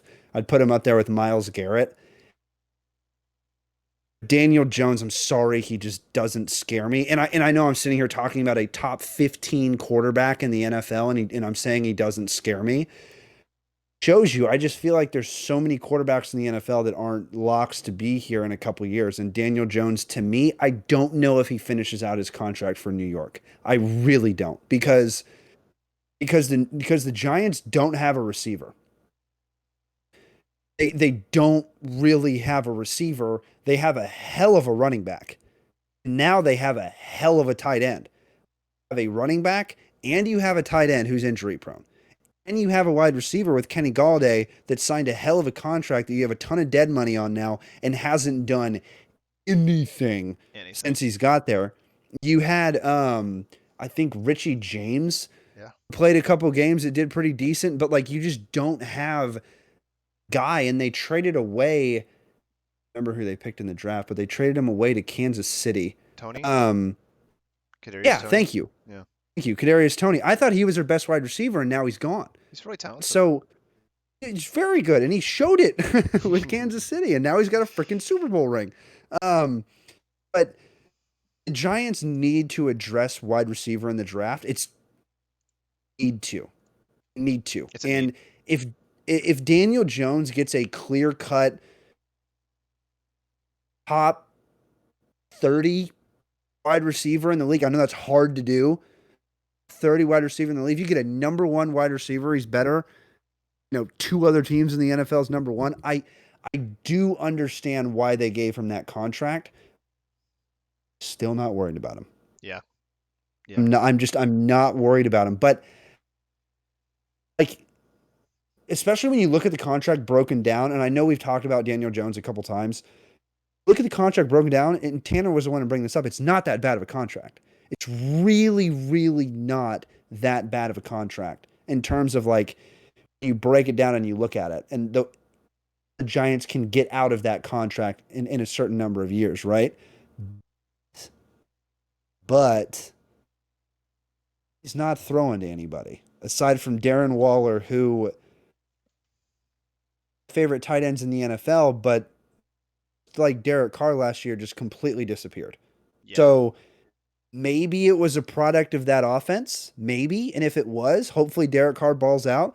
I can't say hopefully Darren Waller balls out because he plays on the Giants. He can ball out against the division and not against the Cowboys, and I'm in. You know what I mean? But that was one of the best offseason pickups. But at the same time, with Saquon, like I said, week 8, I don't know if they're both going to be there, right? Daniel Jones, he will be there. And Yeah. he's going to put his body on the line, and it's hard to argue against him as a starting quarterback for your team. He fits New York. It's New York. But I don't think he's going to go out there and win you a playoff game. Well, yeah. I mean, Even though I think he technically won a playoff game he last he year. did, and he played really well in that game. But Yep. that's I'll why. shut up now. No, I don't think it's wrong though, because that's why he's as high as he is. If we did this list at the end of last year, he'd be like 22. You know what I mean? True. Like Daniel Jones is not a bad quarterback, and that is why I have Daniel Jones also at 13. Hey, by the way, we have not discussed these lists, if you This is- can't tell from the reactions. Yes, but Daniel Jones, to me, I think you hit it right on the head. I think he's mostly in this past 1 year was the product of a great coach, and Dable came in and made that team. I mean, he absolutely made that team, and He I did. I love to Yeah, see he it. did, dude. He brought the best out of Daniel Jones, and unfortunately, maybe he'll get better, but this might be the best that we see of Daniel Jones, And this is pretty good, but Yeah. Daniel Jones is number 13 quarterback for all the reasons you listed. I mean, I'm happy he signed the contract. That's all I gotta say. Yeah. 100%. And everybody who's an Eagles fan that I've referenced on this pod before, and he was also very happy. Whenever that contract was signed, everybody in the division stoked. I think the biggest thing you gotta look about with Daniel Jones is this is the only season that he's done anything relevant At all. at all. I mean, you can't consider him a top 10 quarterback you just can't. You have to look at the previous year and maybe even the year before that. Like this dude, he got a new head coach and he is benefiting from it. And that's a great thing to do. And I mean, you know, He's good. He's got a sick nickname though, Danny Dimes. I love Dimes. And the man, him and Kirk Cousins, I lost it when they had to wear the chains The chains. after he won on the plane and Yeah. he's dancing. Good Lord. Good. I love Kirk. Now we'll jump to number 12 and this guy wasn't even on the list last year. Now he's number 12. The Seattle Seahawks, we got Geno Smith. Geno.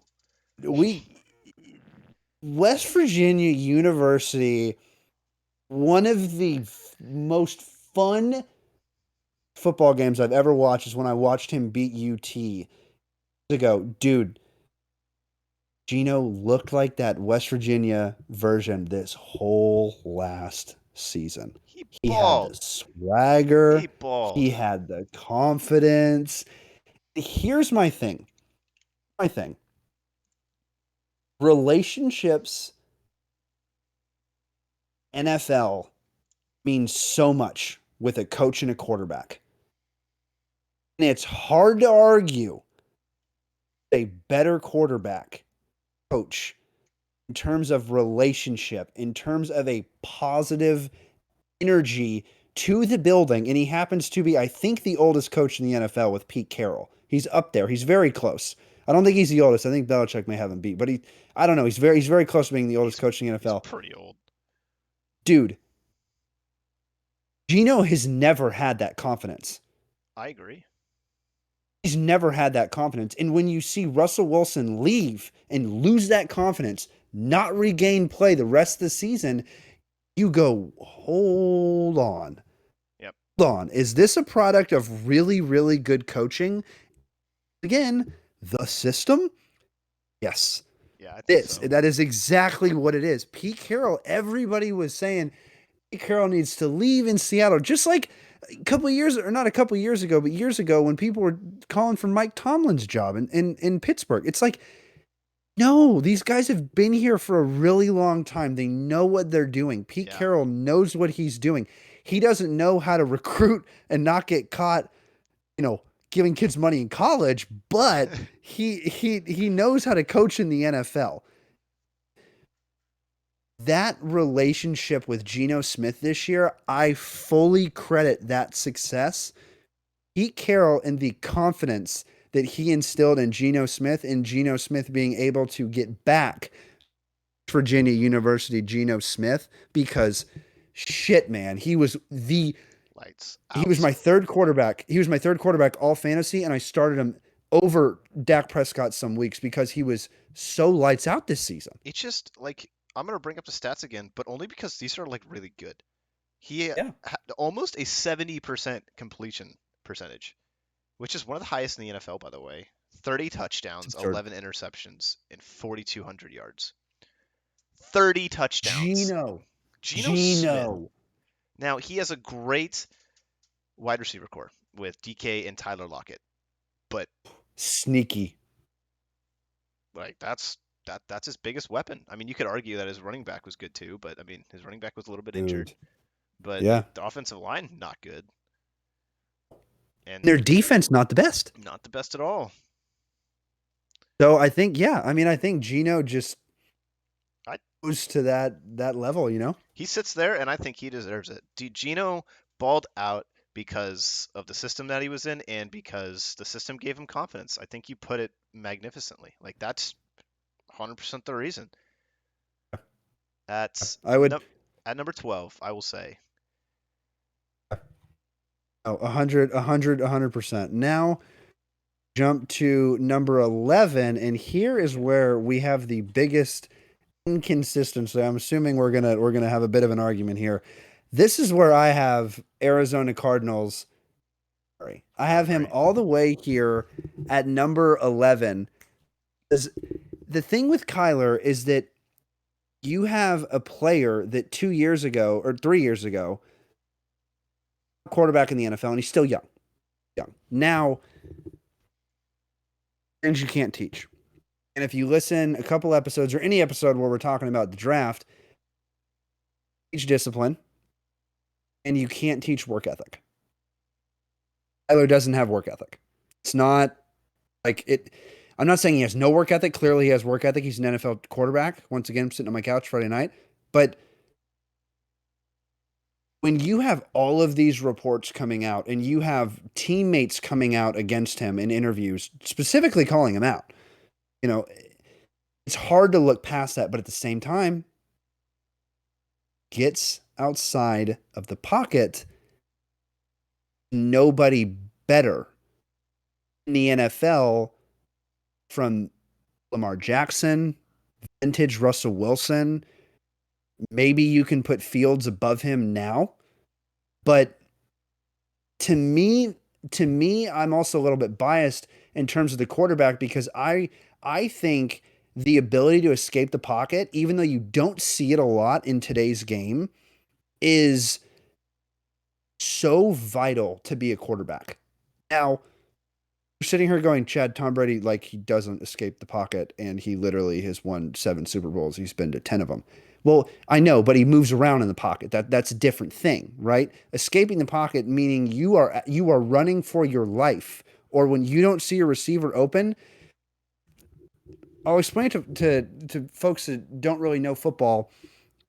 You know, when you have a quarterback and you have an offense like a Kyler Murray, a Lamar Jackson, he is looking at primary reads, and within a couple seconds, if those reads aren't open, he's gone. He's Yeah. taking off. He has the green light to run. That is why when you watch Kyler, you watch Lamar, you watch Justin Fields, you used to watch Russell Wilson, 1 Mississippi, 2 Mississippi, where the hell did they go? You know what I mean? Right. That's kind of the way they play, and that's kind of the system that they have in Arizona now. Coach is gone. Coach is gone. Is Kyler going to be there in the future? I don't know. Is DeAndre Hopkins going to be there in the future? I don't know. Anybody going to be there in the future? I don't know. To me, are definitely a team that's trending downward. But in terms of starting quarterbacks in the NFL, if you're talking about Kyler 3 years ago, I have to put him now. And continues here. If Kyler has a bad season, he falls big time. I don't know if Kyler after a couple bad, I mean, what this is going to be? If he has another bad season, Tanner, this is going to be his third, fourth bad season in a row. I mean, I don't think I would consider 2021 a bad season just because Second, then. they did have like a really really good run at the beginning of the season, like we talked about in the first half, but they did Yeah. fall off a lot in the second half. But I mean, his numbers during that time were pretty good. But it's just the thing with me is it's just I think this year has been overshadowed a lot with his ranking, and albeit he may be a couple spots higher, I could see him going higher on my list. I mean, he's 20, and you have him at what 10 or 11, um, Oh, but no, I have him at 11. at 11, so that's a 9 spot difference, probably the biggest difference on this list.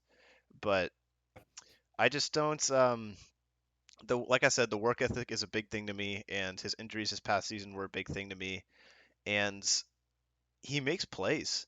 I will give him that. He makes a lot of plays, but sometimes it just Also misses a lot of plays he should make. right, and it's just sometimes it's like I just don't think if you look back at Kyler Murray's career when it's all said and done, I just don't think you're going to call him like a franchise quarterback at all, which is I think where we're starting to get into. Maybe the way Geno Smith played, I think, that's a franchise quarterback performance. I think we're starting to get into um, that level on this list is franchise quarterbacks. So I wouldn't consider him up there, and that's probably why he's lower on my list. Yeah, 100%. And like, I mean, Tanner nailed it. We're about to jump into the top 10 here. Have you done your number 11, Tanner? I have not done my number 12 or 11, so Jeez, I'm skipping over you both times. that's okay because number 12, I don't think you're gonna like this one, and I saw this one coming from a mile away. But my number 12 is Lamar Jackson. I I don't like Lamar. Chad knows this. I'm not I a know Lamar you fan. have a bias on Lamar. I'm gonna shut up and I'm gonna let you speak because that's gonna be it's the biggest. We had 9 spots difference between Kyler. That's Yes. the biggest difference on the list is Okay. Lamar Jackson. Okay. So Lamar Jackson, and I was thinking about this the other day actually. I I don't think Lamar Jackson it breaks the top 10 for me because I mean he had an MVP season. Yes, I'll give you that, and that dude was amazing during his MVP season. absolutely amazing. But what has he done since? You know what I mean? Like this guy has just the biggest fall from grace I've ever seen a quarterback have. I mean, this past season was full of injuries and their team was not that good and he wasn't on the field. Um, is that his fault? Maybe, maybe not. You know, that's something you can't really discuss. But I just don't think Lamar has that extra gear anymore. I mean, he had his MVP season, but that was it. Let me go find his stats for this 2022 and then 21 season. I think that you are. I think that Lamar Jackson is still the best quarterback in terms of scrambling ability. Given you have watched more Ravens games than I have watched, I would say, just because you being such a big Browns fan. I don't know, man. I just I don't know. I don't think I don't know if I agree with that. I I can't don't like I get it. I get it from where you're coming from, but I'm interested to hear his stats. Lamar Jackson in 2022 played 12 games, so he missed 5. Completion percentage was Okay. 62%, not great. His touchdown to interception ratio was 17 to 7, so that was okay, but It's not that great though. That's it's not not good. it's not that great. We can go Well, check and that's not good see at all. what he had on the ground if we can find those rushing. We can check. Yeah, yeah. When you have that, He had five I didn't touchdowns know. rushing. He had 5 touchdowns rushing this year. No, wait, three, three. He had 3. And he had 4 It's not. fumbles. So it's I mean, he had a bad season. he That's had a for sure. he had a bad season, and let me tell you, it's 2021 because this is the one that I looked at and said this is terrible. It's 2021 season. His 2021 season. I just had it up earlier. I'm gonna go find it again. But it was really bad. It was probably the worst season I've ever seen. He had touchdown was 16, 13 interceptions, 28, 82 passing yards, but he's a running quarterback. That's fine. Rushing yards, he only had 700, so it's not a big compliment. Fumbles lost 3. Uh, I mean, 16 It's not. to 13 touchdown. He played 12 games in 2021. He played 12 games in 2022. Uh, the past 2 seasons, he'd been extremely mediocre.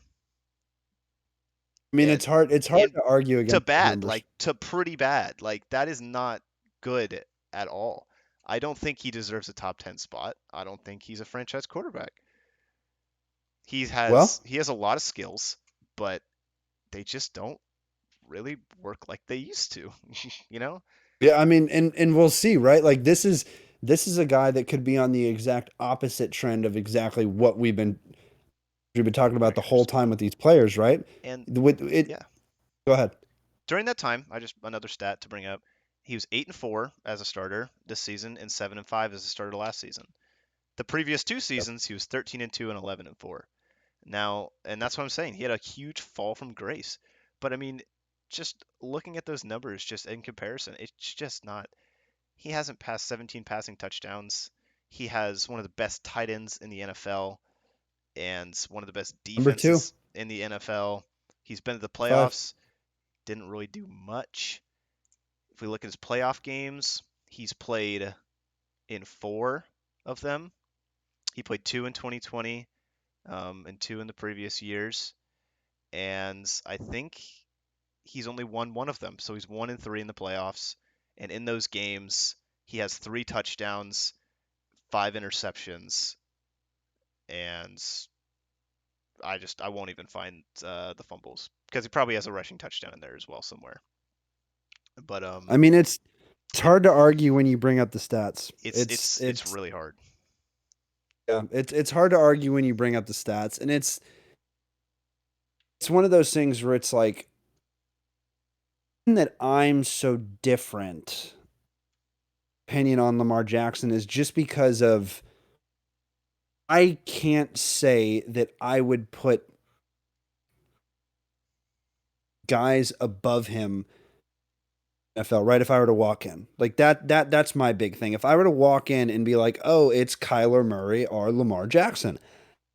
I would take Lamar, and I understand that Well, that's yeah. not the comparison. Like the reason I'm saying this is because we just talked about Kyler, and they're a similar quarterback. But the last 2 seasons were brutal. The thing about the Ravens that's hard though is they have that RPO style like every single down, like not just every single down. So it's like if Lamar's not making the right reads, and it's like RPO is good because you have a runner, you have a primary quarterback that's a runner. He's going to make it's going to make the reads a little bit easier because the defense has to account for him.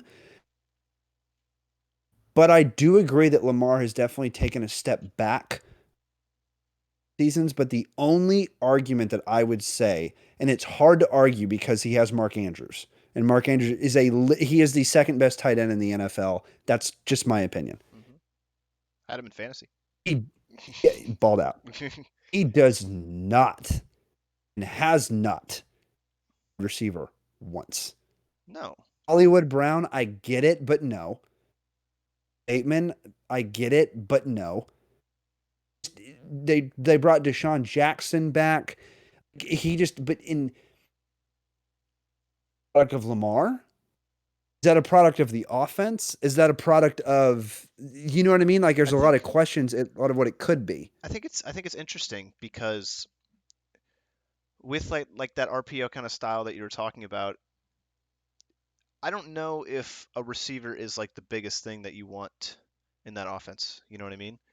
Like in that style of offense, because you have a really, really good tight end, and I think they've built around that style of offense really well. And you've seen it work really well. And Lamar Jackson is on the run a lot, as we all know. So he's not going to be thrown Yeah. to these receivers. He's going to want people blocking him down the field, and that's half his game, and you can't take away from that. But that combined with the fact that that type of game doesn't last in the NFL is something that is maybe a minute point, but I think it's important to consider. I wouldn't put him like you said. Would you take Lamar Jackson or Geno Smith in their current form? I'd take Lamar. You take Lamar? See, I just don't understand. I can't I, get I, Lamar I behind the Lamar train because he just hasn't done anything.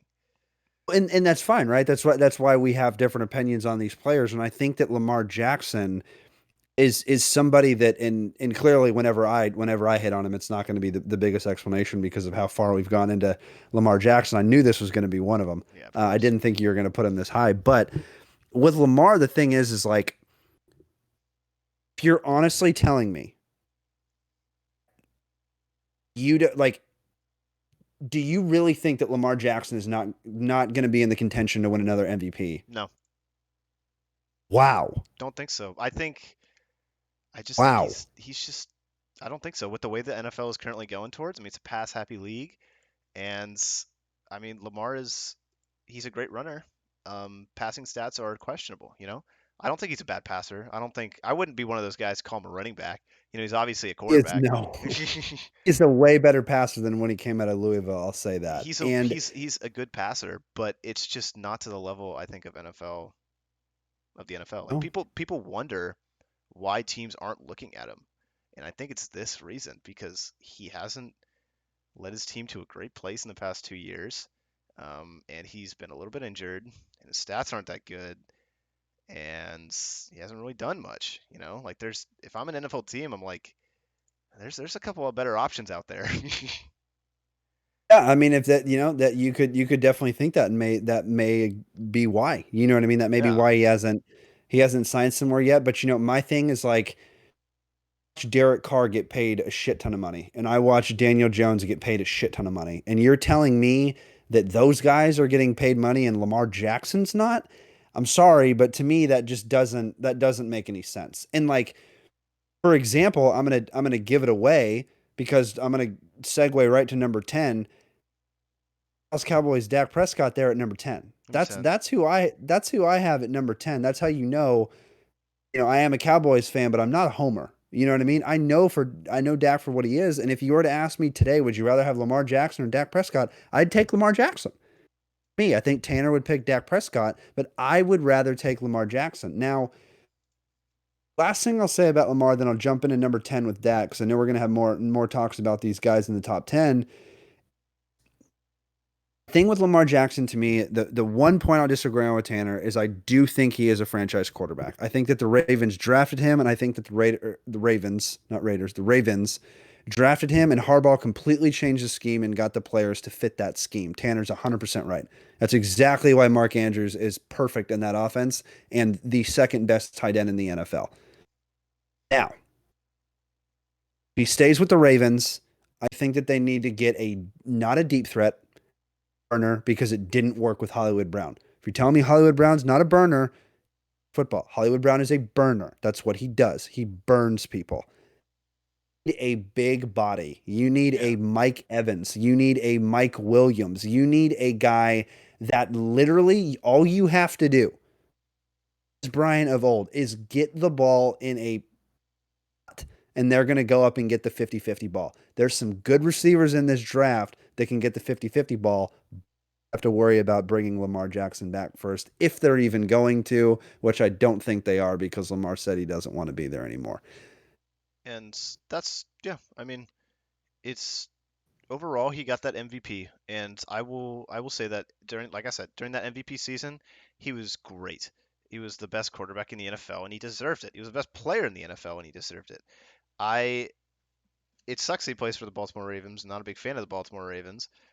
Um, but their defense has always been outstanding. They have that tight Always. end, like I said, and they've always had a good running game. So especially with Lamar back in there now, and I just don't see how he can't succeed. You know, it's just tough to me. He should know the system. He shouldn't be making as many mistakes as he is, and I don't like him that much, but I do wish he would succeed. And if he goes somewhere else and he balls out, then I'm wrong, and I will eat my words about Lamar Jackson. But as it currently stands, I think 12 is generous. Dang, then there's a hot take. Um, so you haven't done number 11 yet. No, but it's not Do crazy. yeah, do your number 11 before I jump again. My number 11, and this one might actually be the biggest one, is Jared Goff, and I haven't said him yet. Because Jared Goff, he's been balling in Detroit, man. He's been playing really well. It's 11 spots that It's we have difference, and you had what spot? who at what spot? Lamar Jackson.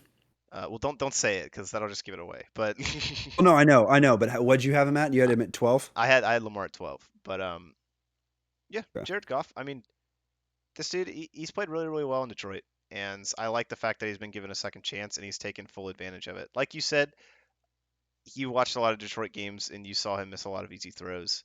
Um, and I don't watch a lot of Detroit games, but from what I have seen of him, it has been a completely different Jared Goff. I mean, that guy was sent to the worst team in the NFL and turned him around to a team that went positive, I think, this season in Yeah, their and win that record. that head coach is one of my favorite head coaches with Dan Campbell too. And again, yeah, maybe he's the product of a system, but obviously in our lists, the product of a system does have some merit, in the Yeah, overall list. yeah, But the past two seasons hasn't been bad at all. I think he's been really, really good. I mean, number 11 on my list is not bad. Not bad at all. He's up into that upper echelon. Would he be a franchise quarterback? I think so. If he continues this pace of play, I mean, he's outperforming a lot of other quarterbacks. yeah, So, yeah. I mean, maybe that's the one I got wrong, but but number 10. your number uh, 10 is Dak, and I will just say it. My number 9 is Dak. Okay, so here's the thing with Dak. Um, Dak's everything you want in a quarterback. Just that simple. The leadership, the off the field, the on the field, the respect, just aura he has around him whenever he walks into a room, whenever I mean, really does it like the guy carries himself and to know what he's gone through with his family life, he lost his brother, he lost his mother, to continue to perform at a high level when all of these horrible things are happening off the field and to actually use that as motivation and to use that as a platform to help people is just that leadership quality is hard. And that's why he won Walter Payton Man of the Year. Yeah. And he exemplifies what you want to be as a football player. And I understand that some people that are reading this list may say, it's a little rich for Dak Prescott, but you look at his numbers, if you look at the offense, if you look at where they were ranked, honestly, if Dak would have won a couple more playoff games, he would be a top 5 quarterback in the NFL. He just hasn't.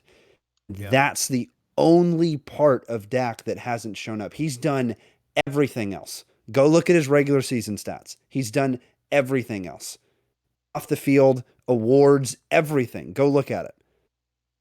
He just hasn't shown up in the playoffs and obviously hasn't won an MVP, but hasn't shown up in the playoffs.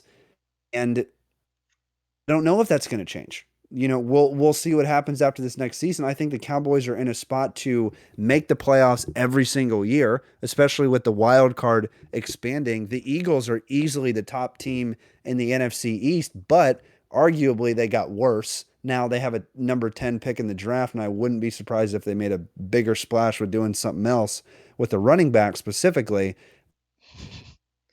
The thing with the Cowboys, man, is that they just have, they haven't won a Super Bowl. They haven't been in the Super Bowl since the 90s. Yes, Dak is a franchise quarterback. This is where my franchise quarterback list starts right here is with Dak Prescott. Yes, Dak Prescott is a franchise quarterback. I understand that. Don't know what needs to change for him to perform at a high level in the playoff. And let me rephrase that. He has performed at a high level in the playoffs. The great ones find a way to win. Hasn't found a way to win in the playoffs. He hasn't. I think he's won one playoff game, and that was, I think, at one of the first couple of years in his career. Now, given he did win technically another playoff game because of seeding, but maybe Tampa. That was cool. Yeah, Tampa. That's right. Thank you. The thing with Dak, man, is it's just like in the playoffs, he doesn't win the games. And that's why he's not ranked higher for me. Yeah, and I think it makes a lot of sense. I mean, my list of franchise quarterbacks starts at the exact same spot at number 10, and I have Dak at number 9. I didn't say it, but my number 10 is Geno, but we already talked about him. So, but Dak is the thing about Dak people love to forget is, I mean, look at last year, man. Dak was hooping last year. I mean, that man had 37 touchdowns and broke the Cowboys' single season record for touchdowns. I mean, come on, guys. Like, that is impressive. Over the past 2 years, Dak has been mediocre this season, really, really good last season, and he's been an all-time leader for the Cowboys. Go on what you're going to say. And he had injuries too. Yeah. His last couple of years, which is, he missed 6 games. Yeah. You know what I mean? He missed 6 games and he's still performing at a high level. He broke his leg though. Literally broke his leg and came back and nothing happened. And we'll see what's going to happen next season because Kellen Moore's gone, the offensive coordinator. A lot of not new faces on the team, but counterpart Zeke, like we talked about in a previous episode, is gone, right? His tight end, Dalton Schultz, his safety blanket, gone. You're going to see a Dak Prescott that you haven't necessarily seen yet. Yeah, I mean, really, you are. Like, Pollard is easily comparable to Zeke. He's better than Zeke right now. But coming off injury, you don't know what's going to happen with Tony Pollard. Yeah, of course. You have the wide receivers with CeeDee Lamb, dog. Michael Gallup, dog. And your number 3 with Brandon Cooks, dog. Dak has arguably his wide receiver core of his career, arguably his worst tight end core career, and probably arguably the worst offensive line of his career, if you want to say age and what he used to have with Smith, Zach Martin, prime La'el Collins. Yeah. You know what I mean? Like, arguably, maybe not the worst because, we had the year with Chaz Green where Atlanta, I think, got 6-7 sacks in one game. So you can't really say it's worse than that year, but it's definitely not better, right? Like, yeah, it is better than that year, but like, it's not the best he's ever had. So have all of these factors, but then you have the one factor, defense. The defense continues to do what they're doing. They're a top 5 defense. And you have a good defense and you have a decent quarterback. You make the playoffs. Now, great defense, a decent quarterback, that's when you start to make a run. If Dak doesn't do it again this season, his contract's close to up pretty soon. Dallas is not going to just let Dak Prescott walk away because Dak Prescott's going to get paid one more time. That's why he signed the contract he did. He wanted to get paid twice. One of the smartest contract moves that you could have made, especially with the salary cap going up every year. It was very, very, very, very, very smart. Yeah, it was smart. But Dak earned that second contract. I don't know. This season's going to be a very big indicator. Now, you say, Chad, who's going to put up better stats? Name me 9 other guys that are going to put up better stats than him. I don't know if I could. I also don't know if I could name somebody Dak doesn't choke in the playoffs. He just doesn't win. So that's what Dak has to get over the hump. And how does he get over the hump by doing that? I don't know, right? That's why I'm not in the NFL, but I think the right way to start to get over that hump is the Cowboys addressing the needs, which they've proven they're going to do, and their defense continuing to get better. Just keep giving the ball to CeeDee Lamb. He's a playmaker, one of the best wide receivers in the league, and that's kind of my thought on Dak. Yeah. I mean, it's true. It's Dak Prescott. I love him to death, but you got to be honest. He just doesn't win in the playoffs, and that's pretty much the bulk of it. The man is like good in every other place, you know. Like he's statistically have one of the best offenses like multiple years. I don't know what our offense was For his this whole year. career. I mean, he's got pieces, he's got everything around him he needs to succeed, and for the most part he does until he gets to the playoffs. And it's not that he performs like awfully in those games. It's just that there's a couple things here and there that, decide the game, right? Yeah. And if you look at his like playoff stats over those times, I'm sure they're not even that bad. So it's No, like they're not. it's just, he's the quarterback for the Dallas Cowboys and he needs to step Got the up. biggest spotlight. He has the biggest spotlight in the NFL, so everything that you do is going to be, exaggerated and pushed to an extreme. So when you don't win, it's basically like you're the worst quarterback in the playoffs, and when you do win, no one's going to tell you that you're the best. Exactly. If Yeah. he is that, Couldn't have if said it he is better. the best, I'm not saying that if he wins, he's going to be the best, but I mean, it's It's it's hard to really argue, interesting. dude. I will continue my thought when we get to the next player that Okay. the next player that kind of relates to this You got ranked? conversation. Yeah, Yeah. I'll go with number 8 though. My number 8 is Kirk Cousins, and Who's 9 for you? Dak was 9. So Dak was 9. Okay. yeah, so my 10 was Geno, Dak was 9, and then 8 was Kirk. So Kirk, it's pretty far off from where you had Kirk, but the way I kind of conducted my list was, what have these guys done in recent memory? Like, are they worthy of the spot? Am I just like picking them because I like them, or am I picking them because they've actually done something? And that's kind of where I base this list off of, um, a little bit, especially when we get towards the top. There might be an outlier in there, but we'll get there when we get there. Kirk Cousins has, like I said, had 2 back-to-back seasons that have just been statistically tremendous, and you cannot deny that. He's had pretty damn good offenses, and although he hasn't won in the playoffs, he's right next to Dak. It's kind of a very Yeah. similar argument. So it's a really similar position to be in with Kirk Cousins. The funny thing is are him and Kirk Cousins the same? Are they better than one another? I don't know. They look really similar and they belong probably around the same spot. Yeah, I mean that makes sense with Kirk and Dak. I've the comparisons for literally since he's been in the league. Yeah. So my number 9 was Green Bay Packers Aaron Rodgers. Okay. Okay. I don't know if Aaron Rodgers is going to be in the league in 2 years. You can't argue Rodgers is a generational talent. You can't argue that Aaron Rodgers potentially, most likely, is going to go into the Hall of Fame. He's a Super Bowl champ. But to me, Aaron Rodgers of the last couple of years just hasn't looked impressive. He hasn't looked like he's wanted to be out there. Honestly, if I knew Aaron Rodgers wanted to be out there and I knew he was going to give me 3 more seasons, then yes, he's a franchise quarterback.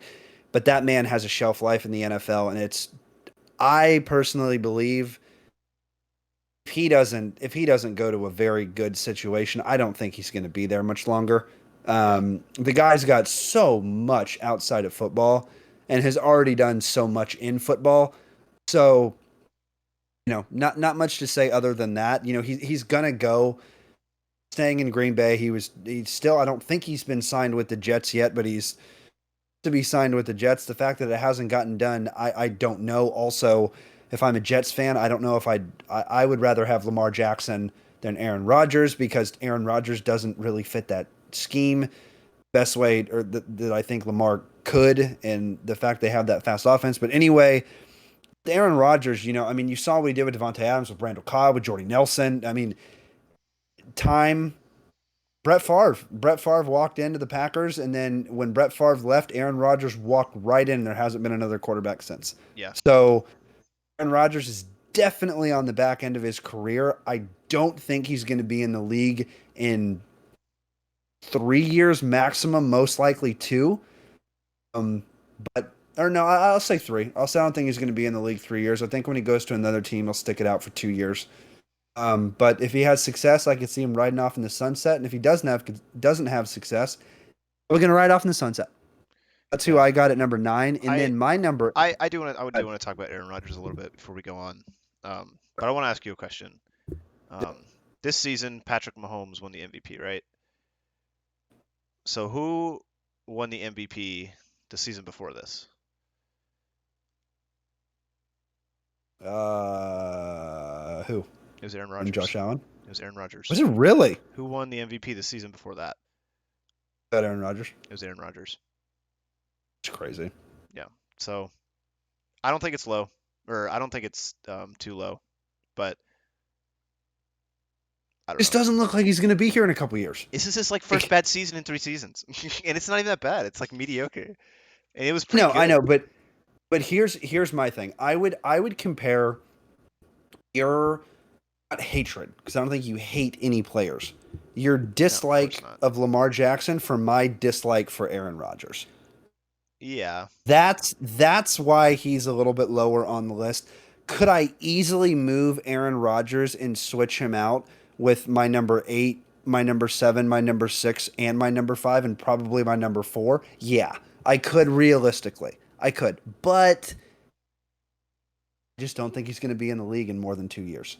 I think you know what I mean? I think it's fair, but I just don't think you can discount the amount of production that he has had very recently. I mean, he's balling recently. He's absolutely balling. Well, say balling. Can't say balling, because he was in a clear position.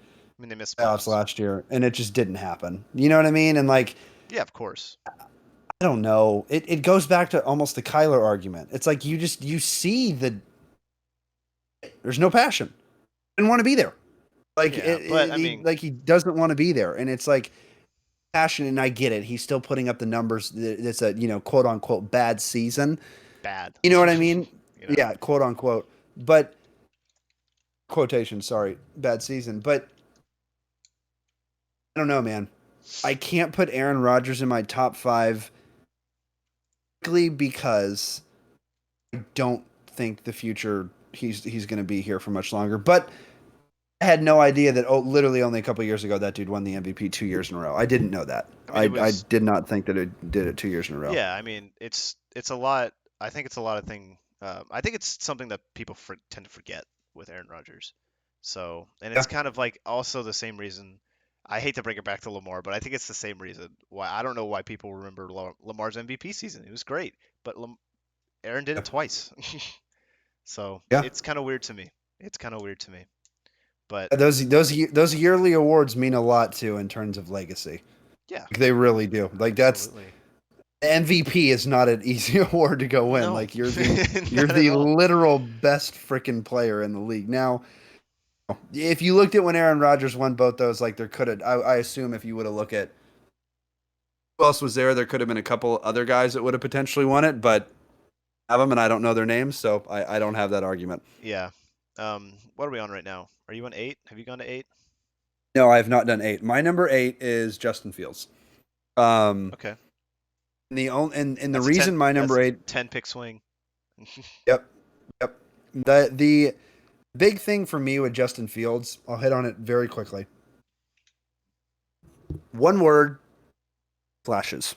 Yeah. You see flashes with Justin Fields. And if he gets those flashes under control, if he gets those flashes, then he's a top 10 quarterback every season. Now, work on getting those consistent. And to get that consistent, I think he needs more weapons around him.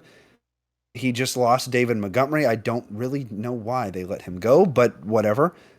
They have a young team. They need to get better. They have a lot of needs. Yeah. They Yeah. have a lot of needs. They got wide receiver locked up, They did.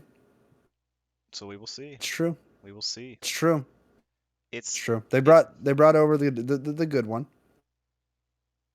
it's the thing about Justin Fields that's like you see flashes like you were talking about, but I don't know if I've seen anything that could put me or make me say that he's top 10 at this point because top 10 is franchise quarterback, right? So I don't know if I would consider him a franchise quarterback yet. I need to see more. I just need to see more of him. And so far, what I've seen has been okay. That's why he's 18 on my list. See, it's been okay. Okay to He's good. been aight. He's been okay. I don't, based on potential alone, he could maybe sneak up there a little bit. I have players in my top 10 that Easily. could, I don't know. I don't know. Rushing ability outside the pocket. Yes. I mean, I guess it's obvious that I don't value rushing outside of the pocket nearly as much as you do, which is interesting. Yeah, that's why we do these things. So now we are on number 7. So you go ahead with your number 7. My number 7 is probably one of two outliers in my top 10 um, that doesn't have the past 2 years experience that I keep talking about, but it's Trevor Lawrence is my number 7. Same. Okay, so Trevor Lawrence at number 7 had a really not great rookie season, but he followed it up with probably one of the best sophomore seasons I think I've ever seen. Called it. He was amazing, absolutely amazing. I mean, the fact that they had a rough start to begin with, but of course, that's fine. But then he followed it up with the best like back half of the season I've ever seen. I mean, they needed to win like 7 games to make the playoffs, and they did. And Trevor Lawrence beat good teams when they were doing it, and he led them to those victories. They didn't just coast by It it. was all him. He led them to those victories, and he put up good stats. He was making amazing decisions, and he looked like he was playing at Clemson. He looked like the Trevor He Lawrence did. that was playing at Clemson, and he looked like if he continues to do that, he's going to be something special in the NFL, and we're going to talk about him for a long, long time. And I harped on it whenever he was coming out of Clemson. One of the best. Him and Justin Fields, same draft class, 1-2. Like Lawrence is everything you want in intangibles. He can hit a deep ball, he can hit a short route, he can hit a medium route. He's got vision, he's got disciplined, he's got see inside the numbers, outside the numbers. He can scramble when he needs to, but he doesn't rely on it. So it's not a fault in his game. He trouble with interceptions, and he still does. And that's definitely something he needs to work on. Everything else is there. That is scary when you're this young. It almost seems like they don't matter. You know what I mean? No one talks about his interceptions because sometimes it just feels like they don't matter. I don't know what it is. It just seems like he is like the bad decisions that he has. He just comes back and he's just like better. He just comes back and just scores like a touchdown. He's like, Oh yeah, his hair. Yeah. Oh yeah. Oh. looking like Achilles, dude. The greatest flow potentially of all time. Dude's got a rocking set of hair. But with Trevor Lawrence, that a lot of fans don't realize too. His first year head coach was Urban Meyer, I know. dude, and he was fired halfway through the season. Coach is fired halfway through the season. That means you're doing everything else from scratch. Middle of the season, you don't have an off season. You don't have anything to get that going, right? Yeah. Now, given Yeah. it's the assistant coach, probably run a lot of the same stuff that Urban Meyer's running.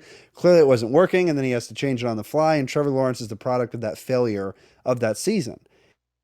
Argue too that last year Trevor Lawrence didn't necessarily have a number one wide receiver that other teams would have. I understand they paid Christian Kirk. I understand they had Zay Jones, and that Evan Ingram at the tight end position balled last year. But Trevor elevated every one of their games. Something that you can't teach in a quarterback. It's if you see it in my scouting reports, just put a star by that quarterback's name. He throws receivers open. He throws receivers open. That is such a valuable trait to have, to throw wide receivers open. One of the best quarterbacks to ever do it, and I know I'm biased, but I've watched all of his games, is Troy Aikman. When the ball came when the wide receiver was coming off of the route, the ball was already out of Troy Aikman's hands. It's the exact same thing that Trevor Lawrence does. A lot of quarterbacks in the NFL do it. I'm not saying he's the only one that does it, but I'm saying he's a franchise quarterback. Saying that I love to toot my own horn when I'm right. You can't lie about the tape. When you turn on the tape, like Tanner said in college, and you turn on the tape in the NFL, guess what? He's the same player. And that is scary. And that's why he's a franchise quarterback. There's not a lot of players that look the exact same and had the amount of success that Trevor Lawrence had that he did in college. Trevor Lawrence was the one that finally took down Alabama. That was Trevor Lawrence, 19 years old, came in there and destroyed one of the best Alabama teams that Saban had. I don't know, man. He's a dog. He has it in him, and I really don't think he has a number one wide receiver. He made Christian Kirk a number one wide receiver. Yeah. And I was, harping on that contract last year. I ate my words, but at the same time, I think he elevated his players. Think that the Jaguars know that he's that good that you can get a number 3, number 4 wide receiver, and realistically it goes to number 1, number 2. Exactly what they did. They brought in Evan Ingram. Dude has never had that good of a season aside from right when he came in from Ole Miss, like his first couple seasons when everybody was like, "Oh." Yeah, and then he disappeared. And then all of a sudden it was like, "Wait, who's the tight end? Oh, that's Ingram. That's Evan Ingram." Oh, he's pretty good, Yeah, and he, and Trevor Lawrence is just a smart football player. And the thing that I love about Trevor Lawrence, and we'll move on after this to number 6, that Trevor Lawrence doesn't care who you are. Yeah. He has Travis Etienne, who was his running back at Clemson. He got hurt. Etienne tore his ACL in training camp or preseason. First season, his rookie year. So this was Etienne's first in the NFL. Didn't see Trevor throwing him every time he was open. That is another thing you can't teach a quarterback. Throwing to not only the open player, he's throwing to the open player that is going to get him the most yards. And a quarterback that is in his first couple years in the NFL, that's scary.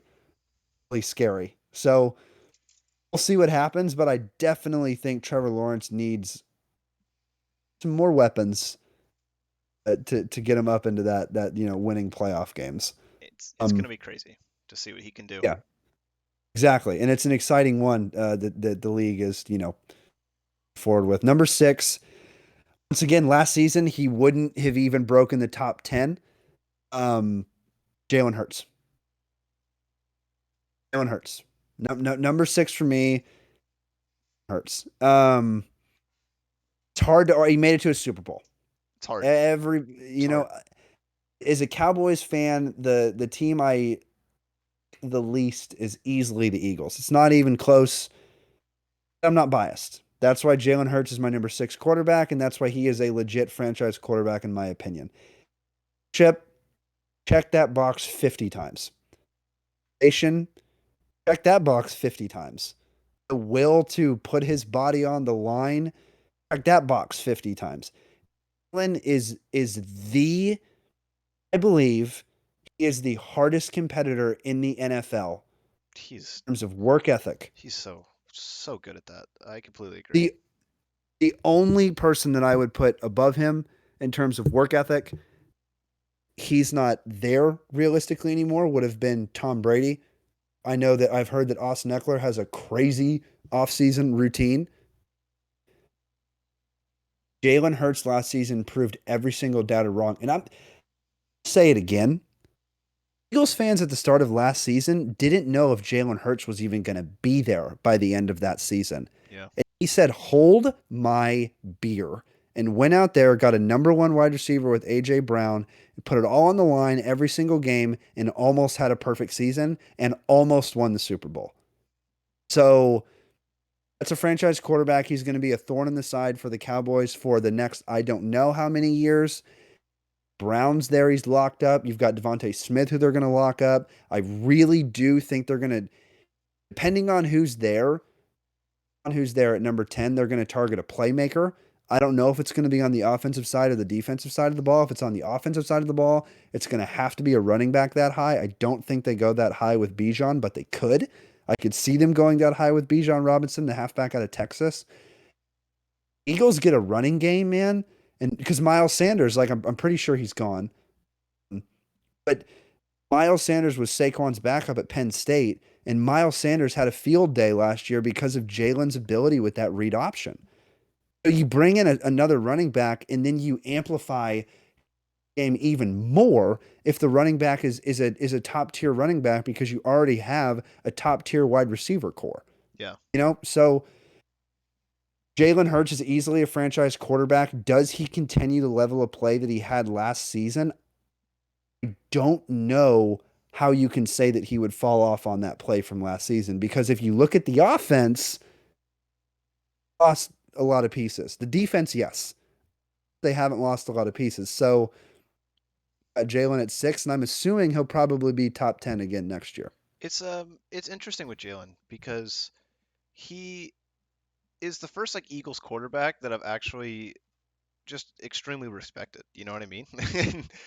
It's funny to Aside say. from Donovan McNabb. True. I mean, I'm of course joking, but Yes, he yes, yes. he is just an insane worker. I mean, just imagine being taken out in the national championship game for like Tua, and he comes in and he wins it because you were performing terrible. And then you leave and you go to Oklahoma and then you played pretty damn well there. I mean, there's something about this guy. He's got a chip on his shoulder. No. There's something about this guy. And you were talking to me about him when the Eagles drafted him. And I was like, I just don't understand the pick. They already have Carson Wentz and it's all like that. And you're just like, but this guy, you told me, you're like, how can you not like this guy? How can you not like this guy? And I mean, that stuck with me because it's just, how can you not like this guy? It's Jalen Hurts. I mean, talk about, he made the playoffs last season. They were a 7 seed. They got destroyed in the first round. He didn't have a great season overall. Um, a lot of it was overshadowed by their run game, which they continued this season, and he added so much to it. You know, is he going out there and is he making the craziest throws you've ever seen? No, of course not. But he's not. But he's making all the throws he needs. He's making the right reads, and he has an amazing team around him that is supporting him, and he is just excelling in what he is doing. And he's huge. He is like a running quarterback, and he's big. Yeah, and yeah, I mean in the Eagles, were seed like I mean, at one point the Cowboys were sniffing that spot, but they didn't even get close. Like, top seed, home field advantage throughout everything last year, and it's like that's scary. You have the city of Philadelphia behind you, have a worker, Jalen. Yeah, That's a scary football team. it's And really scary. and the reason it's scary is because of Jalen.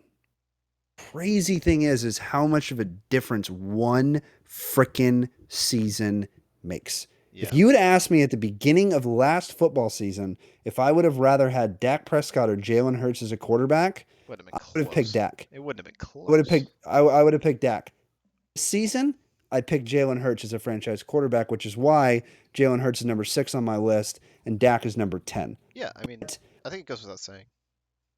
Yeah, and that, it's one of those things to show you that we're not biased on this podcast. We've been watching football for God. I've been watching football for 20 plus years. Tanner is definitely in the 10 plus year, probably 15 plus year range now, which is crazy to even think about. But we're going to jump to number 5 because we've talked enough about the Eagles for one Yeah. episode. Well, I still And need my number 6, by the way. oh, geez, Yeah. I'm jumping all over the place. Who's your I number 6? My number 6 is probably who your number 5 is. My number 6 is Justin Herbert. Justin, It's Justin Herbert. Justin Herbert, Nailed it. big old Herbert. Um, Mhm. I love him. This dude has just performed, come in the NFL and he's performed, and you can't really say much else. I mean, this dude makes the throws and he makes them look easy. He's got a cannon, and Got Mike Williams a contract. he did get Mike Williams a contract. And I mean, there's really just not else to say. Not much else to say. He's just a really good quarterback. There's He's easily franchise level. Easily. He's easily a franchise level quarterback, and I mean, that collapse in the playoffs, I don't think is indicative of what he will become later in his career. I think it's just a No, game that just happened. I mean, he had an amazing first half. If you look at that, it was up like I did 28-0 or something like that. Maybe I don't remember what the exact score was, but it was a lot, um, a lot too little. a lot to a little, and it was impressive performance in the same way that Trevor Lawrence was. And I like how I have the two pretty quarterbacks right next to each other at 6 and 7. both the flow, both the flow. But yeah, I Both the mean, flow. Justin Herbert. I honestly wasn't that high on him coming out of Oregon. I always thought he was going to be good. I didn't think he was going to be this good. I think he would be a top 5 quarterback in the NFL. That's my number 5. Tanner just said, but I didn't anticipate him being a top 5 quarterback in the NFL. I thought maybe top 15. Yeah. But he's excelled at. He started very early in his career, earlier than I would have started him for sure, and he's performed. It literally every season he's played, he's gotten better. That's exactly what you want to see in a young quarterback. Mhm. If you see a trend in a young quarterback to make them great, it is every season they gradually get a little bit better. Justin Herbert not really gradually gotten better. Every year, it's a massive jump Yeah. for Yeah. for how much better he's gotten, and that's exciting if you're a Chargers fan, especially with the relocation recently. But Justin Herbert is that I can't wait to see. Me being close to LA now, I can't wait to go see person. I can't wait to go see the Niners, and I can't wait to go see the Rams because the Rams still do have some quality players. But to close it out on Justin Herbert, the reason I brought up all those California teams, he's the best in the state of California, and it's not even Yes. close. Yeah. It's not even close. The kid is still a kid.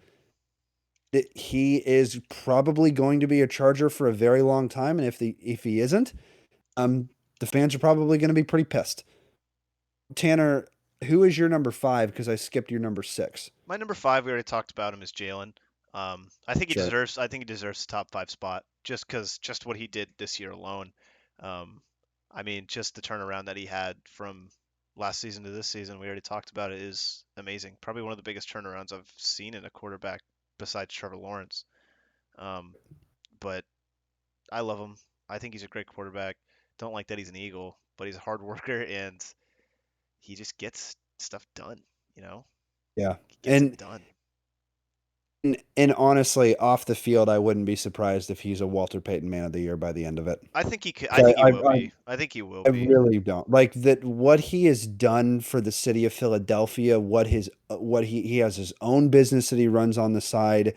I mean, he is not an icon, but he's somebody that kids look up to. You know what I mean? He's definitely an idolizing figure in the league, and I'm glad that we have a guy like Jalen Hurts in the league because he makes watching football so much fun. It's so much fun to watch what that dude does on a daily basis. Or this is the biggest one. I already tallied it up. Lamar Jackson, At number 5, number 4 for me. number 4. Who's your 5? It was was Berbert. It was Berbert and then Lamar Jackson. 6 was Hurts. Now, and let me before I say this, Jalen Hurts, Justin Herbert, and Lamar Jackson, original, I could change out any of these 3 ways in this list. To me, honestly, these are so close. See any 3 of them, I would just point. They're so close in my opinion. And Tanner earlier with the past couple seasons that Lamar has had, seasons that he's had, but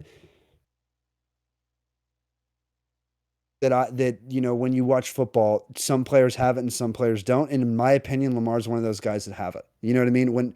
Whenever Lamar steps on that field, he can single-handedly beat you. I'm not saying that because clearly I've never stepped on an NFL field. I never will. I've seen a lot of player interviews, specifically like network. They do a great job with that when they talk about Lamar Jackson back when he has the ball. But he's not a running back. He's a quarterback because he can also throw, and he's also hitting 60% completion percentage in the NFL, which is throw the ball. Somebody that I think it's hard to argue the last 2 seasons.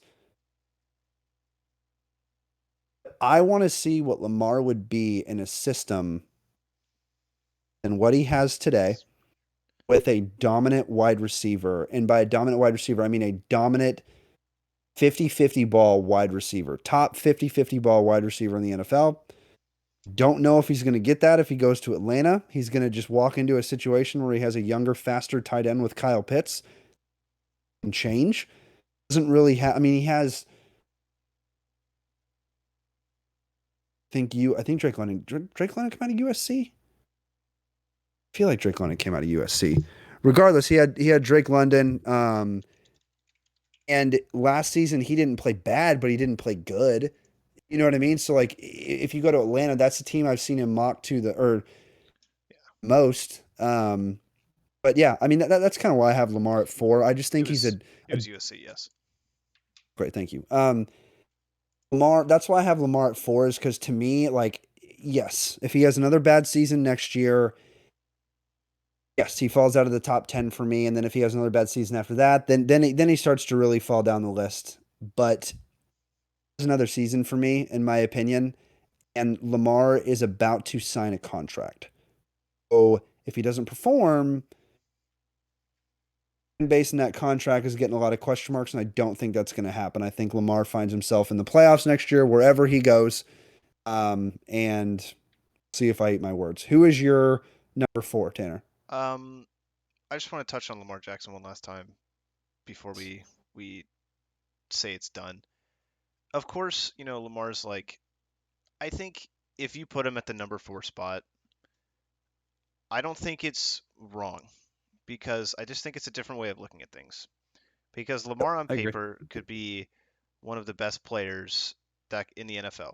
Like on any given Sunday, he could walk out and perform to the level of his MVP season. The only problem with me and Lamar, truthfully, is just that he hasn't really done much recently. And that's kind of a lot of what I based this list off of, except for, like I said, the 2 outliers in my top 10 because of their amazing comeback stories. Now, if Lamar, like I said, if he has a return to form season this season, if he goes out and he is a statistical top 5 quarterback and he is just lights out everywhere he goes, then yeah, he's going to be back in there and he's going to be performing, or he's going to be back up on my list, and that's fine. But just what I've seen from Lamar recently, there's just too many factors that have been put out there that push him down in this list. I don't think he's a bad quarterback. I don't like him because he plays for the Baltimore Ravens. Of course, it's a joke again, but it's just there's too many factors I think that make make him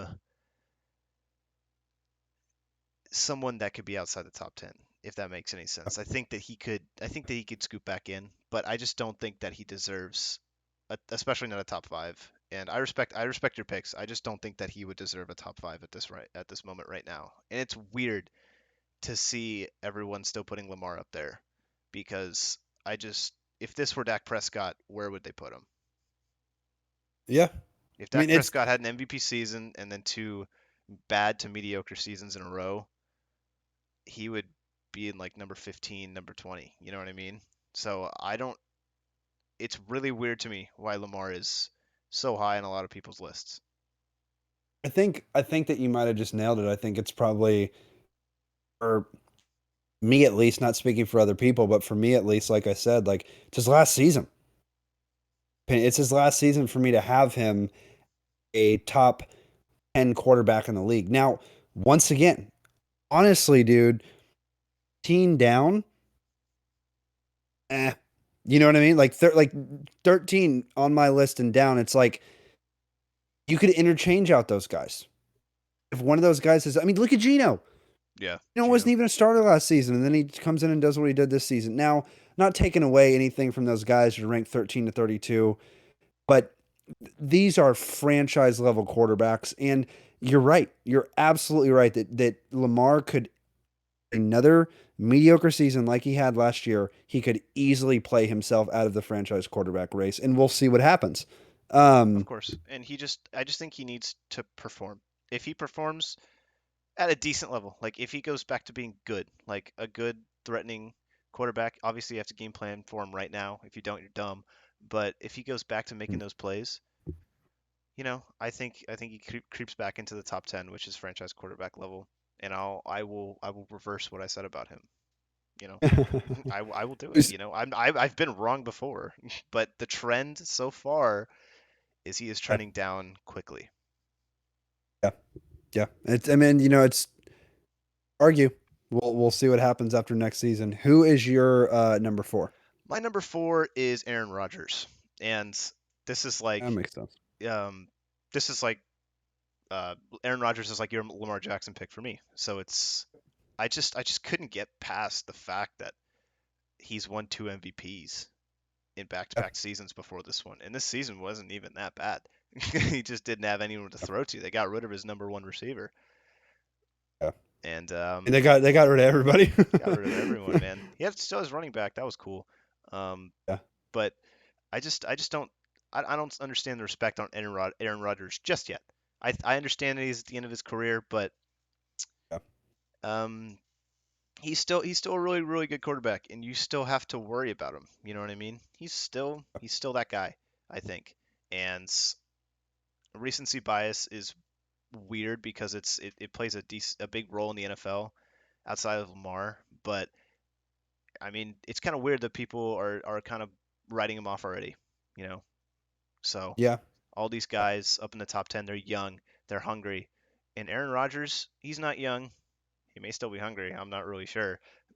But he's still performing. He's still putting up numbers and he's still at least putting his team in contention to to get to the playoffs. And not to mention, he had 2 really good seasons back to back and he led his team to I'm pretty sure 2 back-to-back number 1 seeds if I'm not wrong.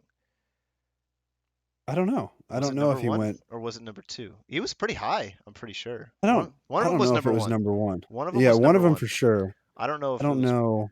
both of them were. I don't remember. I don't know if I think I want to say he came back too, more of a comeback on one of those seasons. I could be wrong, but But I it's just hard. It's hard to argue. It's it's hard to hard. argue Aaron Rodgers because like he's just been here and he's been a thorn in the Cowboys' side, and he's when you look at his numbers, like it's hard to argue. But I mean, I get it, right? Like I get it. You're leaving an offense where you're losing what your best wide receivers, Watson. Yeah. Like maybe right. That's Yeah. that's your best wide receiver. Yeah, vintage Cobb. Him and Jordy Nelson any day of the week, but Cobb, oh, he's not there. Yeah, not anymore.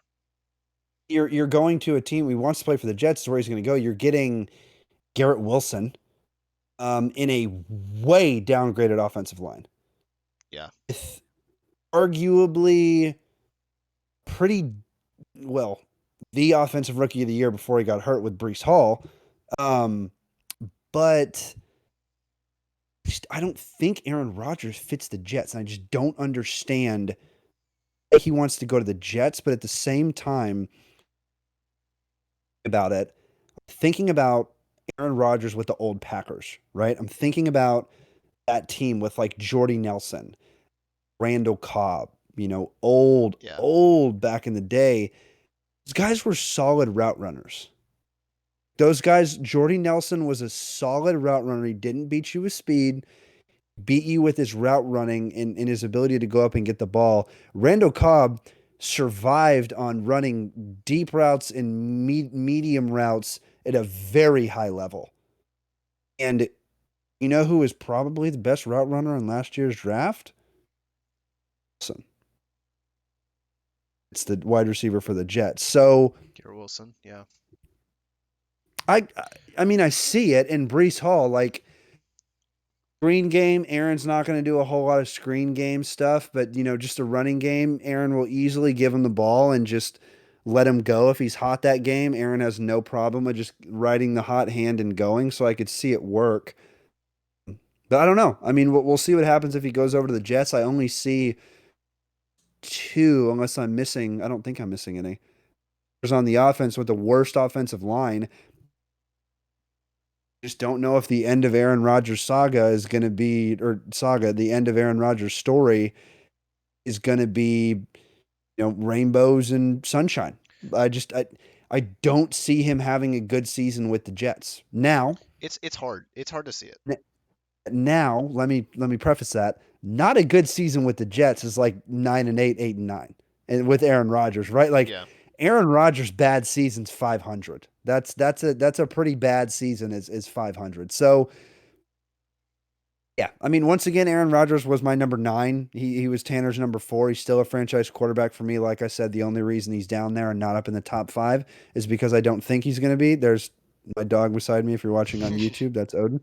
Hey, buddy. I just think it's hard. It's just I gotta put some respect on his name. He's beaten the Cowboys' ass You have enough to. times, and I gotta I Yeah, gotta I gotta do him a little bit of justice. yeah, yeah. You absolutely have to. And then the top 3, which is it. Did you do year 4? That's why. Oh, year 4 was Lamar. Yeah.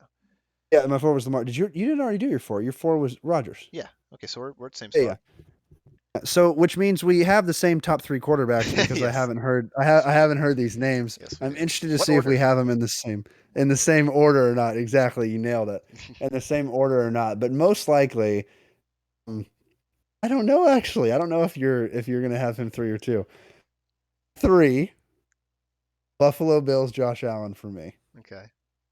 Who you got? Do you have Joe Burrow or Josh Allen there at number 3? So my number 3 is Josh Allen, and Okay. the only reason I put him at 3 and not 2 is just because of his turnovers this past season. His turnovers were really bad. He had a lot of Really them. bad. He had like 14 Really bad. interceptions, like 14, Really bad. and it cost him a lot of games, and it cost me a lot of fantasy points too. It was really Josh annoying. Allen's Dub Dojo was that wonderful fantasy I got name the you had. trophy That over was here if you want to see it. I mean, oh yeah. For everybody that doesn't know, he took me out. yeah, Still heard about that, I did win in the dude. championship. That was fun. Dude, Josh Allen, man. Oh, man. Yeah, yes, you did win in the championship, but come talk to me when you got a trophy collection, there, young buck. Hey, you've never won this Wait, trophy. I'm just saying. I've won every other one though. And I've lost that league 3 years in the championship, and that's just such bullshit. I need to get like somebody could have given me one win, but nobody did. Thing about Josh Allen, the only reason I have him 3 and not 2 is like you said, because of the last season Yeah. and his turnovers last season. If you had Josh Allen of not last season, but the season prior, Yes. Josh Allen is number 2, and Josh Allen is in the Super Bowl. Yep. I agree.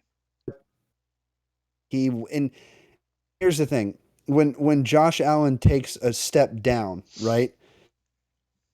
He's still a number 3 quarterback in the NFL in terms of best. You know what I mean? He's It's number crazy. 3 out of 32. It's crazy. He's easily and honestly, 1 through 3 to me, quarterbacks, these are the top 3 quarterbacks in the NFL. Tanner has the same top 3 quarterbacks in the NFL. Not 4 through 32, 4 through 10, in my opinion, on my list, you could interchange a couple of them, but these three aren't going anywhere for a long time. Yes, And I completely agree. I think they're going to interchange each year. I don't know if you I'm not going to give away my number one, even though I kind of sort of already did. But Josh Allen, you have a player like Stephon Diggs, who is the best wide receiver in the NFL, um, if not number two, number three, right? Stephon Diggs is an absolute animal. You don't necessarily have a running game in Buffalo, but you do have a city that is behind that team and a quarterback that is going to go out there and is going to put everything on the line. And honestly, coming from Wyoming, was not anywhere Who knew? close to projected to be what he was going to do. Through 60, maybe 60% completions in college, all he had was an arm. I watched his pro day. It wasn't that impressive. Pro day, you're running around with no pads, nothing on you. And if you do have pads, nobody's touching you. You know what I mean? Yeah. Realistically, you don't ever really have pads in your pro day. But with Josh Allen, he has a cannon. He learned how to control that cannon, and that's why he's been so successful in the NFL. Oh, and by the way, it's like trying to hit a freaking truck. It's Dude's huge. like it at least 6'4", has to be at least 6'4", at least two bills, probably 220. That's somebody you have to play against down every quarter. He's gets better as time goes on too. So I don't know, man. It's hard to put him at three, but this season I'm very comfortable with putting him at three in terms of Yeah. play because he did take a step back from last season. Because honestly, last season, or the season before last, even though Tanner, I said Aaron Rodgers won the MVP, Josh Allen shouldn't have lost that playoff game. No, he. Josh Allen should have been in the Super Bowl, and Josh Allen Yeah. should have been a Super Bowl champ. It's just that simple. Josh And Allen was balling out in that and playoff.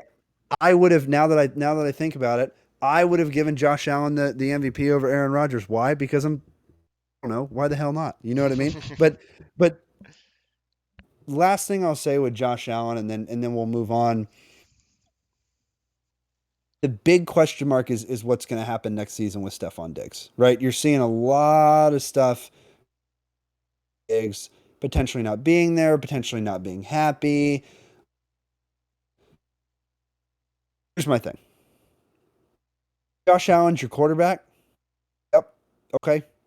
You're the number one wide receiver. Yep. Okay. I don't think Stephon Diggs is going anywhere. Stephon Diggs is going to be there next season. I think Josh Allen is going to have it a point to continue to run the offense through Stephon Diggs. I think you're going to see a Buffalo team that's going to be competing for the AFC Championship for at least 5 to 10 years to come, even if Stephon Diggs goes away and they get other wide receivers, just because Josh Allen, like I said, is a top three franchise quarterback in the NFL. Can run you over in the fourth quarter and throw it over you in the fourth quarter, and there's not another quarterback in the league at right now that can do that. I So think. I that's think. why Josh Allen's number three. I think with Josh Allen, I've said this at like the end of the season, but do you remember? I don't remember what it was. It might have been this, not this season, but the past one, 2021, when the Chiefs were kind of getting figured out and their like deep ball Yes. madness was kind of like, oh, you can't do anymore because we're just, we're putting the safeties back and we're just like covering the deep threat. And then everyone was basically like kind of figuring them out. So Mahomes and Andy Reid changed their style to a short passing game, more completion based, more, you know, along that style. Um, that's kind of what I'm seeing with the Buffalo Bills, and I think at that moment Yeah. Patrick Mahomes took a step to the next level where he became Patrick Mahomes, um, and I really hope that Josh Allen can take that next step because a lot of the times with Josh Allen he tries to make this insane play out of something that's not there, and it works. He's an amazing athlete, and a lot of the times it works, but some of the times it doesn't, and he forces balls where he shouldn't. And that's where I think a lot of the interceptions come from. He's just trying to make Yeah. too many plays. Sometimes Tom Brady said it best: the best quarterbacks are the ones who can check it down and know when to check it down. So he needs to learn when to check it down, not force balls into places they shouldn't be, not go for the Hail Mary every single time. Yeah. Sometimes 5 yards is enough. 4 yards is enough. 3 yards is enough. It's okay. Just wait till the next down. Nothing's there. So that's where I currently see Josh Allen, but obviously that warrants a number 3 spot regardless. Yeah, literally. Literally 100%. Number two, we both got, oh, I don't know if we both have the same guy. I would assume we do. Um, Number two, go ahead, Tanner. I think, I mean, we'll say number 2 and number 1 because they'll be obvious afterwards. My number 2 is Joe Burrow. My number 1 is Patrick Mahomes. So yeah, Chad, it's the same. It's Same. It makes sense. You know, it's hard to argue. It's hard. I mean, Joe Burrow has come onto the scene and has gone to a Super Bowl that he probably could have won, and then an AFC Championship game that he probably could have won. And it's Joe Burrow, guys. Like he's that guy. He's got Shiesty. Joe Shiesty. He's got the swag. He's got the talent. And he's got the resume to back it up. National championship. Smoking fat packs whenever he can. Potentially the greatest college football team. Yeah. Time. It's not. If you look at the roster, just 5 years. Do yourself a favor. Go look at the roster. And you're gonna look back and go, holy shit! All these guys are still in the NFL. Joe Burrow is a, walk on or not walk on. Was at Ohio State. Didn't starting job. Went to LSU. Circled 2 games on his calendar. One of them was A&M because A&M took down LSU the season before in like 7 overtimes. Team was Alabama. And when you have a quarterback from Ohio State that didn't win the starting job and is transferring to an SEC school that plays Alabama, and A&M at the time was highly ranked, and once again, it's the SEC, so it's the best division in. Go look up the national championship winners the last 10 years. Georgia, Alabama.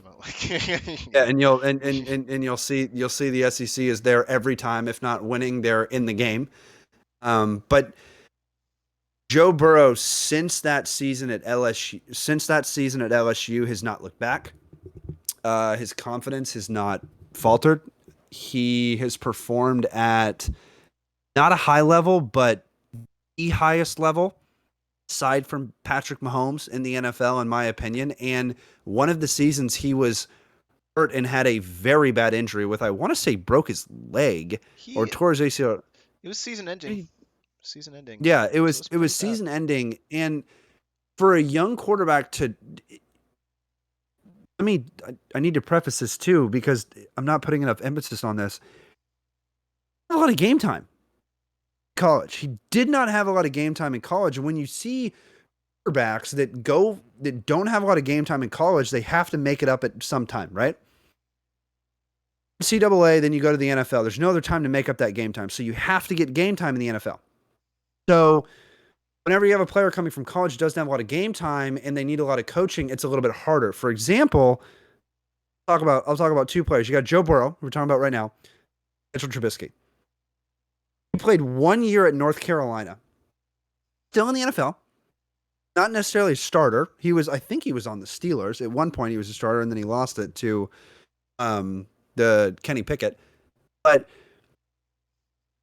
Mitchell Trubisky came in the league, Chicago, and you saw immediately why he needed to sit, but Chicago wasn't sitting him. You saw why he needed to sit. He didn't have the game reps yet. Did not have the game reps. Like at all. He was the best quarterback potentially of the league over the last, 2 seasons. Like, it's hard to argue. I know the numbers may not stand out, but it's hard to argue. And if you look at what that Bengals team was before Joe Burrow, before Jamar Chase, and this turnaround that they had, it's insane. Yeah. It's completely transformed that organization. Completely. 360 or 180 that organization. Completely transformed them. And They now have their cornerstone quarterback with Joe Burrow, who I would be very surprised if he doesn't pretty much every Bengals record barring injury. Lock up Jamar Chase. They signed the best offseason signing with the left tackle with Orlando Brown Jr. from the Ravens. Like So good. they're protecting him. He is the quarterback that gets hit most in the NFL, but they're clearly listening to that, and that's why they brought in one of the best left tackles in the NFL, And they made and the Super Bowl with the most sacks in the NFL. they made the Super Bowl with the most sacks in the NFL, and is young. He hasn't even hit his prime yet, which is the crazy part. So that's why Joe Burrow is easily number 2. Just probably going to be number 2 or number 3 for the next 5 to 10 years. You know what I mean? Like this kid is just I feel like the league transferred from Tom Brady, Drew Brees, Peyton Manning, Aaron Rodgers is going to be gone. Matt Ryan. I feel like the league has transferred from them to almost Mahomes, Burrow, Allen, Herbert, Hurts, right? Like I think Yeah. you're seeing these new wave of players. And yeah, that's pretty much what I had to say about Joe Burrow. You got anything else on him, Tanner? I think Joe Burrow it's interesting because he's just on paper he looks like he looks like a veteran. You know what I mean? Like he Yeah. just steps onto the field and he just looks like he owns the place. He's like, yeah, I've been here before. I've done this. And Yeah. I want to ask you, who do you think is going to get an MVP first, Joe Burrow or Josh Allen? Because Mahomes is not going to get it Ooh. every year for the next however many years, and these guys are going to perform. Ooh. Ooh. That's hard. That's a It's hard. hard. It's really hard to answer. God, it's such a coin flip. I honestly think it's like that's a legit coin flip, but if I had to answer that question, Buffalo, just because I think their team's better. Buffalo. See, Yeah. I would go with Joe Burrow just because when Joe Burrow is on, I think he just looks like you. We talked about the eye test. I think he passes the eye test more than any other quarterback, besides like Mahomes, right? But I was about to say. besides like Mahomes, because that dude is insane, and we'll get to him very shortly. But Yeah. I mean, Joe Burrow, like you said, he transformed that franchise, and I mean, he's just that guy. There's not much to say about him. He's that guy. And he's the fact that he made a Super Bowl, like his second season, Yeah. and is like uh, that speaks volumes. I mean, how many players get nervous when they're going to go to the Super Bowl now? Not that guy. He's like, I've been there, I've done that, I lost that. You Yeah. know, he And has he Super was a Bowl game experience. away. He was a couple games away. Like this last season. AFC I didn't see that Championship. coming. AFC Yeah, like Championship. I didn't see that coming. You know what I mean? And Yeah, I mean it wasn't even close. Like it wasn't even close. You know what I mean? Like Joe Burrow outplayed everybody. Everybody. I think Joe Burrow outplayed Mahomes in that game, even though Mahomes did win, and it was a close game. Outplayed everybody. I mean it's hard, you know, that MVP. Like it realistically they're both going to get one pretty soon. You know what I mean? Like Statistically, yeah. if you were to tell me that there's 5 MVPs next 5 years. One of them goes to Mahomes, one of them goes to Burrow, one of them goes to Allen. Yeah.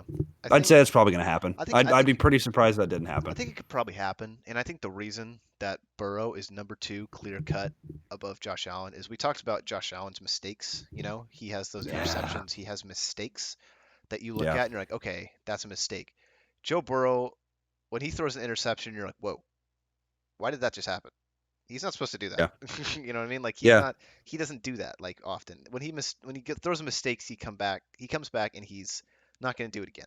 He's like, okay, I just learned from that. No. You know, He's a Josh student Allen, of the game. he is, and Josh Allen made that mistake multiple times during his career, or during this season, and he didn't learn from it, right? He's just getting Yeah. greedy. And Joe Burrow is just taking what he has. He's doing the checkdowns like I was talking about, and Yeah. he's just making the right reads in every single possible moment, you know? And that's why he's number 2 above Josh Allen. While getting sacked the most in the NFL, like you said earlier, too. It's just So, like, like, what does that say about your quarterback? You know what I mean? He has the yeah, least amount of opportunities of any quarterback in the NFL, and he's still better than you. yeah. It's crazy. That's the scary part, It's right? crazy. Like, that's the freaking scary part. Now, number 1 to finish it off, and with us in the pod, I think we're close to 3 hours now, which is going to be a new high for us. But This is what Tanner, you insane. wanted to interject there? Well, I'll just say like I was just saying number 1. You know what I mean? Oh yeah, Clear cut. yeah. No, number 1, we are here. Like Tanner said, clear cut. It's not even close. Yeah. It's Patrick Mahomes. If Mahomes, I think, could walk away from the NFL tomorrow and probably be in the Hall of Fame. If he wins another Super Bowl, Yeah. honestly, if he wins like 2 or 3 more Super Bowls, like he's going to be probably the second greatest quarterback of all time. I mean, Tom Brady won 7. He's been to 10 Super Bowls. It's hard to beat it. It's hard to beat it. I don't know if you're ever going to beat that just number of playoff. It's just dominance. Reminds me of like back in the day with like Bill Russell with the Celtics. Rest in peace, Bill. But you have Mahomes that makes throws that nobody can make, and not Joe Burrow, not Josh Allen, not any of these. It's coming up. Nobody can make these throws. And what's really cool about watching sports is you get to see the development of sport, or you get to see sports develop over time. When I used to watch hockey back in the day, all it was about was fighting and big hits. Now it's about small, speedy guys, and there's not a lot of fighting. There's only a couple fighters in the league. Football, you see the evolution of a position. Didn't think you would see it so fast. Mahomes has not only done stuff as in playing that quarterbacks haven't done before, look, passes. He's Euro stepping into the end zone on a designed play. He's throwing left-handed to an offensive lineman in the corner of the end zone on a fade route that is on the. Yeah. For an offensive lineman, you have to hit it in his hands because he's not going to catch it. He's an offensive lineman. He's 300 pounds. And for him to do that on a daily basis, and make it not even look hard, and to do what he did, Super Bowl is gonna go down as one of the greatest Super Bowl performances of all time. Mhm. His leg was clearly compromised and hurt. Clearly. And the Eagles flared it up right away. Right away, that leg got flared up. Right away, that leg got Yeah. flared up. He walked out of bounds, and he came right back in the next play. It wasn't even a question. Yeah. He was going to be in there. That's a competitor. And when you have a player that is of that level, let me step back again. I'm starting to get worked up because of how freaking good this kid is. Away Tyreek Hill, and he had a better season. He won the MVP. You took away Tyreek Hill, and he had a better freaking season, dude. You know how many people were looking at the Kansas City Chiefs going, know if Mahomes even wins the division this year? I know. That's pretty crazy. Then Mahomes goes, what? What? You know what I mean? What? Who's that guy? Yeah, and he brings in a guy, Isaiah Pacheco, Yeah. running back that just out of nowhere. McCole Hardman, who comes in to be the number 2, that is now is a free agent, but still, Kelsey ran through the whole offense. You know what I mean? Kelsey's good. Oh, yeah. Kelsey's the best tight end in the league, but Mahomes is the one that's elevating all these guys' play, and Mahomes is the one that is literally and beating. It hurts to say, but it's statistically accurate. One of the best defensive football teams we have ever seen. Yep. Philadelphia Eagles, statistically. And not only did he beat them, he made them look silly at times. It was interesting. in I'll stop rambling and let Tanner go. This is the highest level. Highest level. All of these players on the 53-man rosters are the best 53 in that city, in that state. This is the best, not only like quarterback, he is the best football player in the league, in my opinion, for what he's done over the past couple years, what he's going to do. I mean, talk about Patrick Mahomes for probably 2 to 3 hours just about his tape. Then I could talk to you another 2 to 3 hours about what he's done in college. Then another 2 to 3 hours about what he's done in the NFL. The best player in the NFL, and I really don't see him getting taken out of this number one spot, barring a catastrophic. Yeah. And I don't see that happening anytime soon because he's also very durable, as he showed he could play injured in the Super Bowl and still win the game on a high ankle sprain. And if you've ever had a high ankle sprain, and folks, that shit hurts. I couldn't play a hockey tournament on it 2 weeks or a week after it happened to me, and he did it and played like the next day. Go ahead with Patrick Mahomes if you have anything left. I think the biggest moment, and obviously we just went over it, but the biggest moment I think I earned the respect for Patrick Mahomes was when he did get injured in the AFC Championship game, and then he continued that game and he won, and it was very impressive. Although maybe he shouldn't have won, but that's okay. Everyone has a good kicker, so It's true. everyone has a good kicker who wins championship games, but that's another conversation. But Had a really good one. yeah, So he did did. Peyton Manning. Yeah, he did. Yeah, he did. Cowboys don't. But Brett, maybe Maher, maybe baby. Maher. But I mean, you just got to look at that performance, and you got to say that that is one of the ultimate competitors in the NFL, if not the ultimate competitor, because he not only did he come right back in the Super Bowl when they flared it up, I think it was in like the first or second quarter. He came back and he played and beat probably a Philadelphia Eagles team that was peaking in the entire season. I think that's probably the best game that Philly played the entire season. And Mahomes said, And they lost. "Yeah, I got this." They didn't score touchdowns on like a couple drives, and Mahomes like, "I got this. Don't worry, don't worry about it, guys." Um, With a bum leg. Crazy. with a bum leg, and he comes out and he makes those plays, and it doesn't matter. I mean, there's a point in the game, I think in the second half, where he is clearly limping. Um, but he gets back up and he gets back to the huddle, and it's in the second half, and he's like, I have to make this play. We need to get a touchdown here. He comes back to the huddle and he does it again, and he runs like 30 yards on a, Dude. like a high ankle sprain or whatever it is that is just Ankle sprain. clearly just not right. And No. I don't think I've ever seen that in an NFL game, much less in No. a game of that caliber. No. Obviously, you have to. This is the other side of the coin. You have to give the credit to Travis Kelsey and Andy Reid, who make him as great as he is. But I mean, he makes those people. He makes them who they are. I think that's the argument. Is he the NFL's pretty, poster boy? Everyone doesn't like Patrick Mahomes because he's so good. It's just like, is he overrated? No. Why does Tony Romo talk about him every single throw that he makes? That's like, the greatest thing since sliced bread. Yeah. It's like, Yeah. it's because it is, people. It's because he is that guy. He deserves all the respect that he gets. He deserves all the praise that he gets. It's the same reason people didn't like Tom Brady, because he was that good, because he made everyone else look silly. Patrick Mahomes is going to be on top for a long time if he continues any kind of performance this close. I mean, I have the ultimate respect for him after this Super Bowl win, because you just don't do that, guys.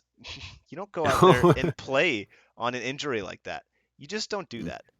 You just don't do that. And he did it at the highest level against probably the best team in the NFL. Yeah. And he did it 100%. single-handedly. Of course, like I said, he had pieces, but he enabled those pieces. So And to do what he did, like you said, to do what he did at such a high level when he was injured too, like that's just the sign of the ultimate competitor and somebody that's going to be on top of the league for the next 5 to 10 years. Um, yeah, everybody, thank you. The listen, your feedback has been heard, and that's why I said earlier in the episode we're going to be talking about more sports and talk about football like we always do. I'll talk about baseball off and on. Hockey playoffs are coming off. I'll touch that. Tanner is a big basketball guy. I'm a big basketball guy, so we'll talk about some basketball coming up too. The NBA. We have the Masters next week in golf. We also have in UFC. We have Adesanya versus Pereira again, which is a huge card. Which is something that I'll definitely touch on next week. We'll talk about little bit of the Masters. I'll do a little bit of a recap. Same thing with UFC, and then we'll go into some more NFL stuff. And Tanner will recap the March Madness because, like he said, the games are coming up this weekend.